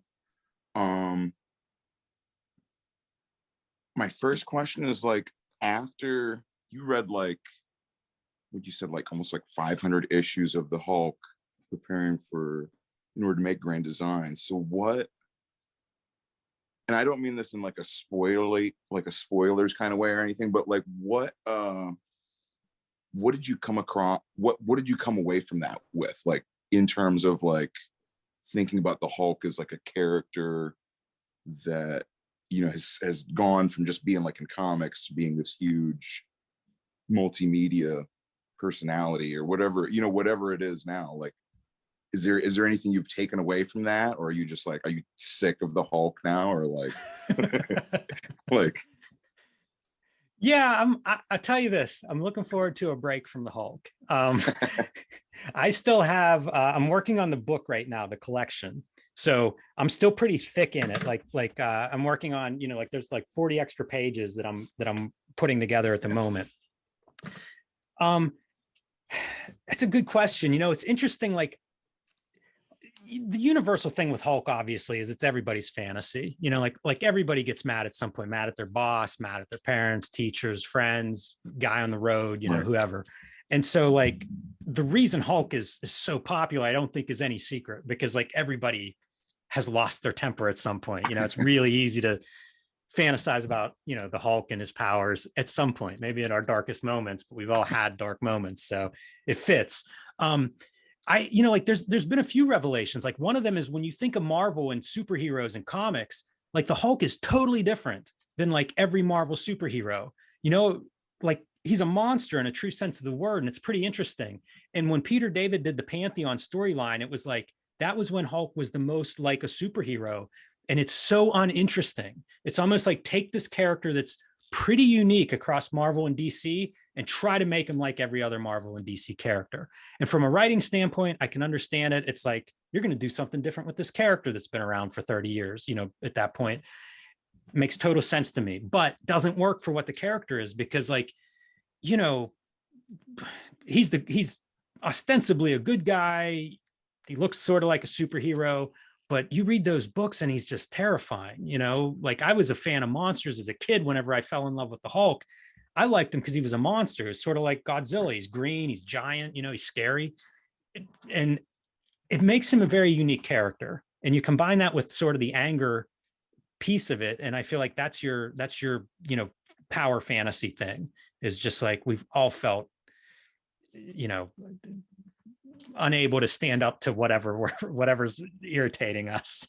The Hulk was sort of the way out of that. So, you know, I think like that's been one of my big takeaways, is just like he's really different than all these other characters in that way. You know, it's almost, you could make that argument of like, there are all these superheroes and then there's Hulk. So that would probably be my big takeaway. The other one is just like, because I read them, you know, in a short period of time, like 40 years worth of comics, it's really interesting to think like for the first 20 or 30 years, he was written for, I don't know, maybe an average age of 8 as a reader. And right.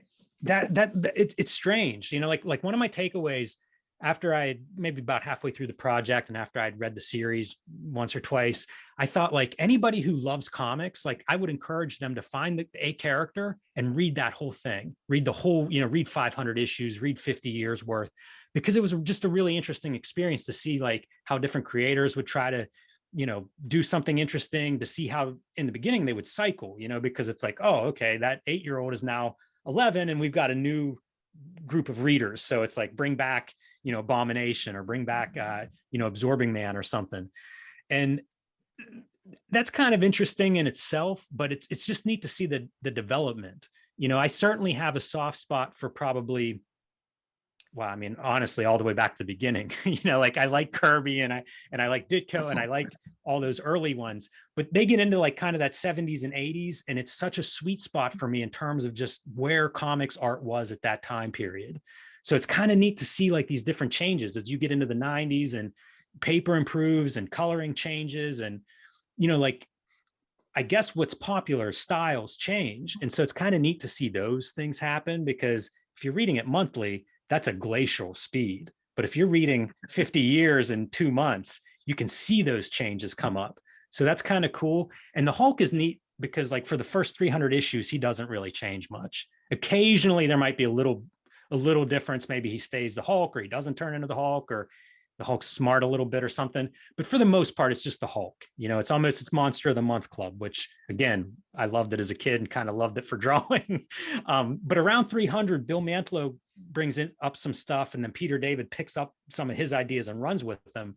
And you get, how do we make this character evolve and change and different and interesting and try new things? And so it's kind of neat to see that happen. So, you know, as grand designs go, the Hulk is my number one choice because that's the character I like. But going through and like rereading it, it really fit well, because like there's 2 halves of that run of Hulk. You know, it's like Hulk is the monster fighting monsters, and then like, let's go internally and see like what makes the Hulk tick. And that's kind of the Peter David run and a little bit of the Bill Mantlo stuff. And so it's kind of neat, you know, just to see like how these different creators approached it. One of my old comic memories of the Hulk was Marvel Age would run, they would run like a page, and it would be the many faces of, and it would be like whatever character. I think Captain America had one. I don't know how long they did it, but they had a Hulk one. And it was early when I was reading comics, and like I saw it, and it was like Hulk by all these different artists. And it was really different, you know, like different artists would draw him in very different ways. And it made me aware of like different artists had different styles, and then like different artists would interpret characters differently. And I was always just following artists, you know, like literally the first comic book I bought, by the time I came home, I said, I want to make comics. And from that point on, I only like, that was number one. And then like, if I got into the story, great. But it was always about like, how do I get to this point? You know, who's this John Buscema? Let me buy whatever book he's drawing, you know? And I would just follow these guys. And so like seeing that Hulk history laid out in Marvel Age on one page, and I plan to reprint that page in the Hulk Grand Design book, because it was really important to me as like a comic book artist. But it just showed me kind of like how, you know, that's what you do. Like you get to interpret these characters, you know, you get to put their spin on them. And if you have a favorite artist, like then I'd be excited, like, let me see McFarlane draw Hulk. you know, or let's see, you know, the pinup by, you know, John Romita Jr. or something like that. So it just made me really aware of how these characters evolve and really based on different cartoonists getting hold of them. So yeah, I kind of got off track a little bit on your question. I'm sorry, but that was perfect because like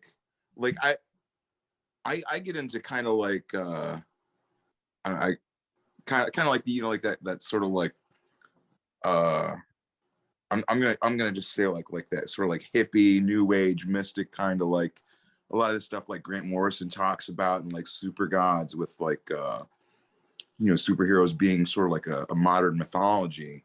So that's something that's like it's actually like you kind of answered something I've always wondered, because like, you know, we've got like Superman and Batman all fitting in these like mythological roles, and I've always just kind of like where does like the Hulk fit into that? But and I think that kind of, you just, you know, saying how it's like I never really connected him with I don't know, it almost makes me think of like Hercules or something, of, you know, like just like this, you know, like the classic like strong man, you know, like having to overcome feats kind of thing. Right on. What? Yeah, you're cool, definitely. That makes a lot of sense, and that makes total sense to me. And you know, there's not one interpretation of the Hulk. Like again, Right. you go through and you see like all these different creators putting their spin on it. One of the takeaways for me was thinking like, he's a weapon. He's a weapon that malfunctioned or got loose. You know, that was never supposed to be happening on American soil, but like he's a weapon. And there are different stories where there are other weapons that get loose, and sometimes the Hulk stops them, you know, a certain kind of missile or something. And it'll be like, this is another one of Banner's, this is a bomb or a rocket or something that Banner invented, that malfunctioned or got in the wrong hands. And then, you know, Hulk eventually stops it from like destroying the world or causing World War III.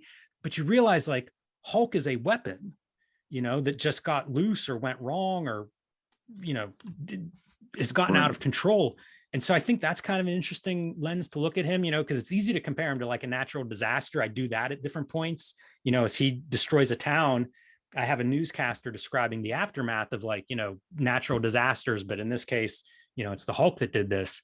So I think there's a lot of different ways you could view that character, but certainly not as a traditional superhero. And I think to me, like ultimately that's the thing that makes him incredible within like the DC Marvel superhero genre, is like he's a different, it's a different guy, like even more than like Ghost Rider or something like that.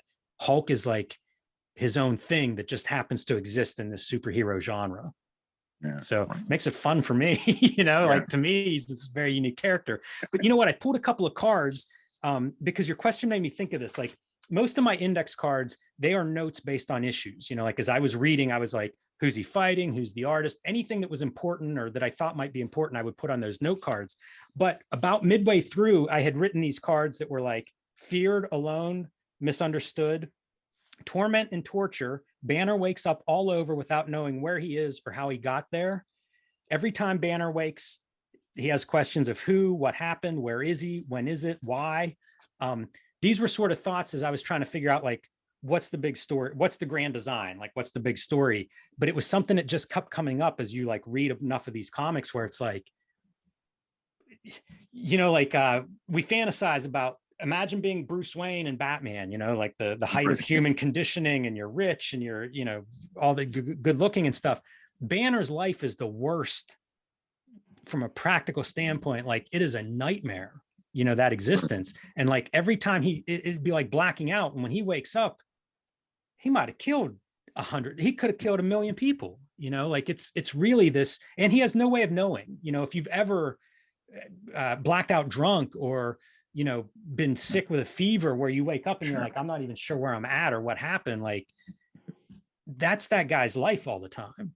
So I don't know. It was, you know, it's kind of random thoughts, but as I was reading it, that's the kind of stuff that would come up. Like, yeah, he's completely like unreliable. It's what I think is interesting too. Like, I don't know how well you remember like the first like couple like Avengers issues where it was Stan and Jack working together, and their interaction with the Hulk in that, it was bizarre because it was like it portrayed the Hulk as like this kind of just like misunderstood. He's just like he wasn't like he was working at like a circus or something in one of the issues, and was like wearing a clown outfit and stuff, and like as the Hulk, you know, it was like everywhere he went, people were like, he's a monster, he's horrible, we got to stop him. And he's like, no, I'm clumsy, I break things, you know. It was just, and it's always, so that's why I like just seeing that's always just been like that it's just, he's this, I don't know, you know, like misunderstood. It almost makes me think of like you know, like the Hunchback story, or like the Phantom of the Opera or something. But I don't think there's like, what is it, Betty Ross? Yeah, Betty Ross.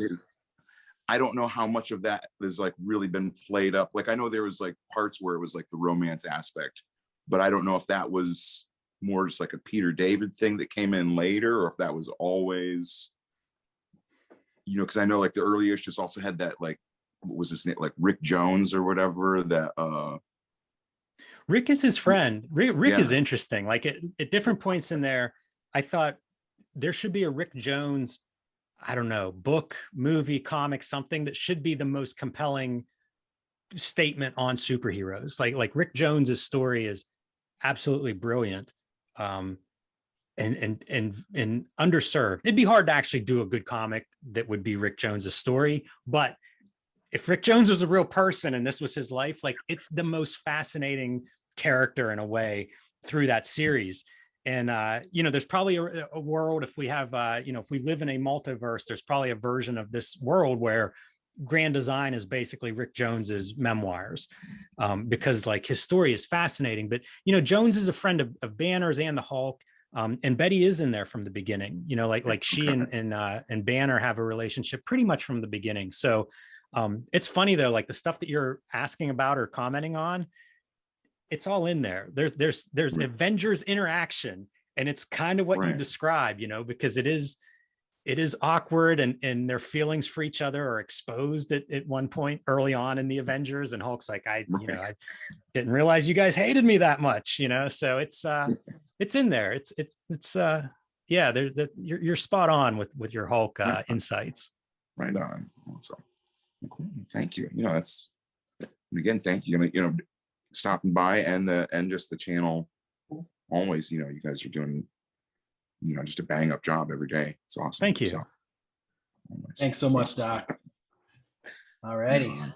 I raised my hand. I'll ask a question. I really love your the way that you are able to fly and work in so many different styles. Like I love Aphrodisiac. I think that was the first book of yours that I really bought after starting to watch the channel. And like, it's just amazing the way you're able to navigate through all these styles, of which I'm sure you also do in Hulk Grand Design, especially since there's so many artists that you're working with. It just makes me think, like, is there a style or a version of a comic that you love so much that you haven't yet been able to homage or to work in a oeuvre, if I may, that is still open for you? Yeah, you know what? I'll say manga, and I realize there's not one style of manga, but there's a little bit of a style. There's a style in the sense of like it's 20-page chunks that the story is delivered in. Frederick Schott described it as like scanning, like reading that. And I've watched a bunch of those Man Ben episodes and just fall in love with every page I see done on that show. Yeah. So I would say that that's probably one. And, you know, comic strips, I think, is one, that format, because what happens is you end up thinking in the style, in the format, in the space as you work in it. And so like both of those are almost format in a way. You know, the storytelling would be a little bit different, even though it's kind of the same language. So I would say those are the two that I look at the most longingly in terms of thinking, because, you know, like I think of it like when I start a new project, it's just completely, it's not even a blank page. It's like, I don't know what the size of the paper will be. You know, so I tend to think in those ways, like format is, you know, sometimes I have a production idea before I have a story idea. and it just kind of sits around. So yeah, I would say manga and comic strips are probably two that I really think about. I think about webtoons a lot. Well, you're always which is welcome maybe if you want to a third guest on version. Next Panel Press, man. You're always welcome to, if you get an idea for a 3-panel strip, 4-panel strip, and you just want it out there, Next Panel Press, we got you. I do think in that direction. It is really fun to do strips like that, like you said, in a square format for Instagram, where you can just swipe to the next thing, or even have a like a 2-paneler that goes like, Instagram is like perfect for that. It's been fun to work in that. All right, cool. So we'll look for your manga coming up soon. It is completely different way to read it because I've only recently started, man. I just got this, which is like insane. Like I don't know that book. It's a is that new? It is. Yeah, it's descriptor on the back says it's a drug in paper form. Yeah, you know what? My Copacetic Comics, which is one of the great Pittsburgh stores here, just posted about this. So that is actually on my list, but I haven't seen it in person yet. Oh, it's cool. Yeah, man. All right, cool. Thank you so much, Jim. Again, thanks so much for being here. Thanks for everything you do. And I'll echo what everyone's saying. The channel has also changed my life. I'm so glad to hear that. It's crazy. It's changed man. mine too. So Yeah. we're all in the same boat there. Yeah, the community is amazing. Like the people and the books that are made and the friendships that have been made, and the fact that you came, I feel like it was a little before, but the pandemic, the effect that the demi had on all of us, and the way that we were able to find these friends and create books like Image Grand Design, it was insane.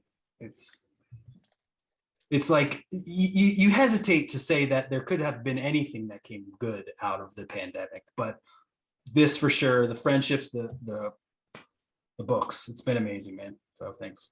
It's very inspiring because, like for me, I just see the end results, or I'll see you guys maybe interacting online, or once in a while I'll come to one of these video meetups.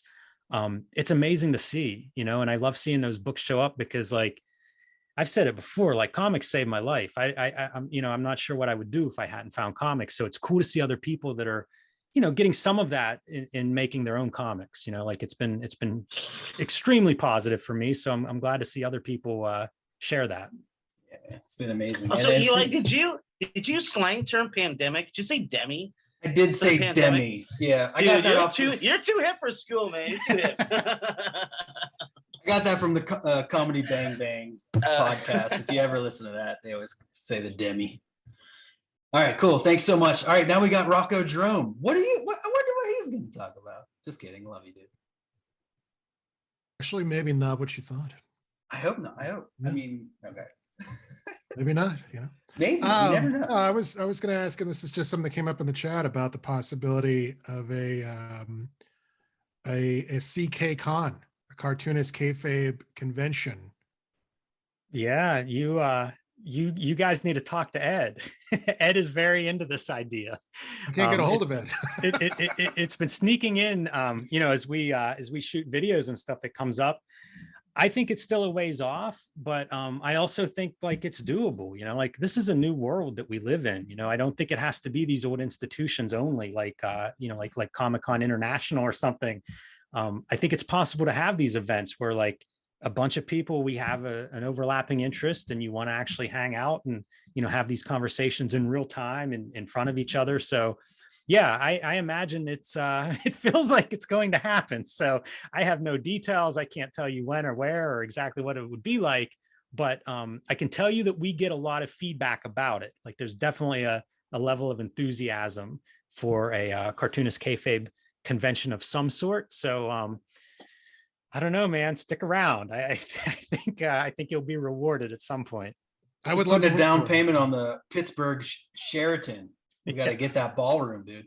Yeah. Well, and I mean, really, it's just, I think that there's always sort of a tendency to overthink these types of things. Just from going to conventions and working for them, I work for like the programming aspect for a local show called Wonderfest that some people might be familiar with. And I mean, really, it's like you really do. You just need a Sheraton.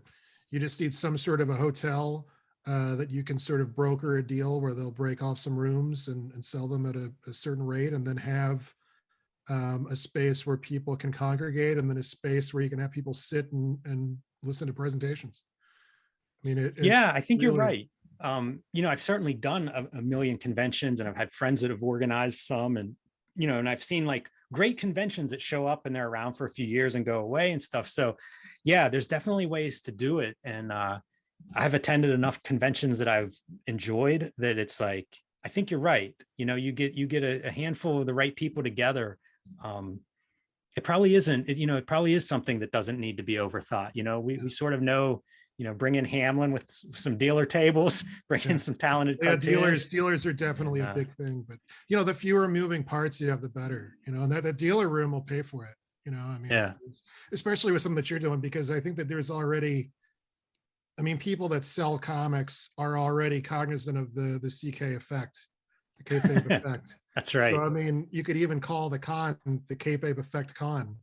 And I think right there, dealers would just flock to it. And then that's, you really don't need a lot, you know. I used to go to, there was a rockabilly festival they used to have every summer in Indianapolis. And it was what we used to call the remedial Ramada. It was this really crappy Ramada where they would let us have beer bottles by the pool and stuff. And it was like, you know, it didn't cost a lot of money. It's just, it's one of those things that I think it would just be beautiful and wonderful. And I mean, as Eli was saying, like we all have made pretty good connections, or a lot of us have made pretty good interpersonal, deep friendships as a result of this thing. And being able to have a beacon of a place to all sort of flock to in person and go, I think would just be a wonderful thing. You know, one thing I would say, because I don't know when that'll happen, you know, and it may be much sooner than we think, you know, and time flies. But in the meantime, as shows start opening up, like it'd be good if people were, you know, if kayfabers were able to meet up at these different shows, you know, and just to be able to hang out for a couple hours at a time and stuff. So I don't know how you organize that, you know, ringside seats is probably one way. But, you know, when you see shows that are coming locally or you're planning to go to, you know, make it known. Because I'm sure there'll be other cartoonist kayfabe fans that are going, and you know, you may have these mini meetups at various shows as things open up. Beautiful. Yeah, I've definitely seen a few of those happen. And I had a table recently, and there's a bunch of kayfabers came out, and I've been seeing that show up. And I think just wear your kayfabe shirt to the next con you go to. That's perfect. And that's then the people will come up to you. I guarantee yes. it. And that's how Craig, CK, and Jerome first met. I think they were working a con in Toronto, and they were just like, yeah, kayfabe. Yeah, that's awesome. And it won't just be your mom being like, "What does kayfabe even mean, Eli? What does that word mean?" She asked me that a lot. All right, last question of the night from host Sway. What up, dude? Yo, hi everyone. I hope everybody's all right. I want to start off with by thanking you, Jim. You were able to create this channel for people from all over the world, not only the US, but it's being influenced by it. Personally, it has allowed me to have a platform to share my ideas and passion instead of just keeping files that will probably just gather months and never see the light of day. So it's great, right? And as you mentioned, or with Ed in one episode, it's like heroin, right? You have a taste of it and you crave for more. It is, man. It's amazing. So my question is, like, whenever you're doing an original story or an original idea, what kind of process do you use when you are challenging yourself to present something in a visual way that has never been before? Like, for example, I always try to think like, what was Steve Ditko thinking when he created the other realm, or the metatextual panels that Grant Morrison does in Satana for 7 Soldiers of Victory? Like, have you reached that part? Have you had that situation in the past? And how have you were able to resolve it? That's a really good question. You know, it's a little bit of where do ideas come from? And that part's hard to say, but I try to be receptive. So like if I'm working on, you know, like a page, and I have an idea, like sometimes I'll have an idea about color when I'm writing a script. So I put it in, and maybe it's something I'll use and maybe it isn't, but like I bounce between writing and drawing, because sometimes whenever I'm like writing out a scene, I see it, you know, like, and so I'll just draw, like instead of typing, you know, I'm drawing. So I try to do that just to, if I get an idea, I don't lose it, you know, and I try to be flexible in that if my first idea is an image, I'll make that image and then I'll keep it there and I'll see where it fits. You know, and other than that, anytime I'm watching something, looking at something, wake up in the middle of the night from some dream, if it's something that I like, I'll make a note, or I'll, you know, if it's something I see, I might take a picture of it, just to have the record, you know, just to kind of like make sure it's in here, you know, and if it's really vivid, make sure I record it so that I can apply it somewhere. And sometimes I'll get an idea and it's not for the story I'm working on, but maybe I'll write a story for that idea because I like that part. And it's not always a visual, you know, it might be a scene, or it might be an ending, or, you know, it might be a character. And you just kind of like I always say, like, if you made a list of what makes a good book or a good comic or a good movie, there'd be a bunch of stuff. There'd be characters and intrigue and a plot and setting, maybe, you know, like there'd be 20 things that go into like what you think is a good story. You don't have to do those in order. You just have to address them before you get to the finish line. So, you know, sometimes it starts with a character or a moment or an image. And I try to record that stuff and work on it, you know, whenever I have a chance, or if I get more ideas, you know, keep that going, just keep adding to it. I held up like, you know, like a notebook earlier. This has been a couple of days of just doing this, on having the notebook next to me while I'm doing something else. And when an idea comes up that's related to this back matter in the book, I have something there I can record, you know, very easily so I don't forget it. And yeah, I think that's a big part of it. Like you almost, I'll see writers talk about like you create a space for the muse. And what they mean is every day they sit down to write from, you know, 10 o'clock to 2 o'clock or something. And sometimes it just comes out of them and sometimes it doesn't, but they're still in that space. And you almost train yourself for that, you know, by creating that space or that time or that schedule, or, you know, whatever the routine is that make, you know, where you do your creative work. Like you want to make that space and you want to dedicate as much time as you can to, you know, being in that state. And sometimes you have an idea and you don't know how to draw it. And that's fun. That's part of the creative part. You know, maybe you do 20 sketches to try to figure out, like, I've got this idea. I just got to figure out how to make it work on a page or on 2 pages or in 10 panels. And you just kind of go to work in the sketchbook, you know, and you do 20 drawings and you look at them and you go to bed and you dream about it, you know, and you chase it, but you're chasing it, you know, you're chasing it in almost like in your peripheral vision, you know, you're sketching it to try to find the little pieces that lead you to where you want to go. All right, man, phenomenal. Thanks for answering that. And also, it's a shame that you couldn't include into your whole grand design the Joe Casey 6-part issue, man. That's just super, super phenomenal. Don't talk about it in the Cartoonist Kayfabe yet because I'm missing the last part, so it's going to get super expensive. But check it out, man. It's amazing. Thank you. Awesome. Well, thank you so much, Josue, for that question. Thank you so much, Jim, for coming. Thank you, everyone, for everything. It's just super special. Can I ask Jose a question? Yeah. Jose, where are you at? Oh, I'm located in Guatemala. It's a small country next to Mexico, down to south. But like you mentioned, right? Like there's a lot of people from all over the world, like in Japan, India, Iran, Colombia. So,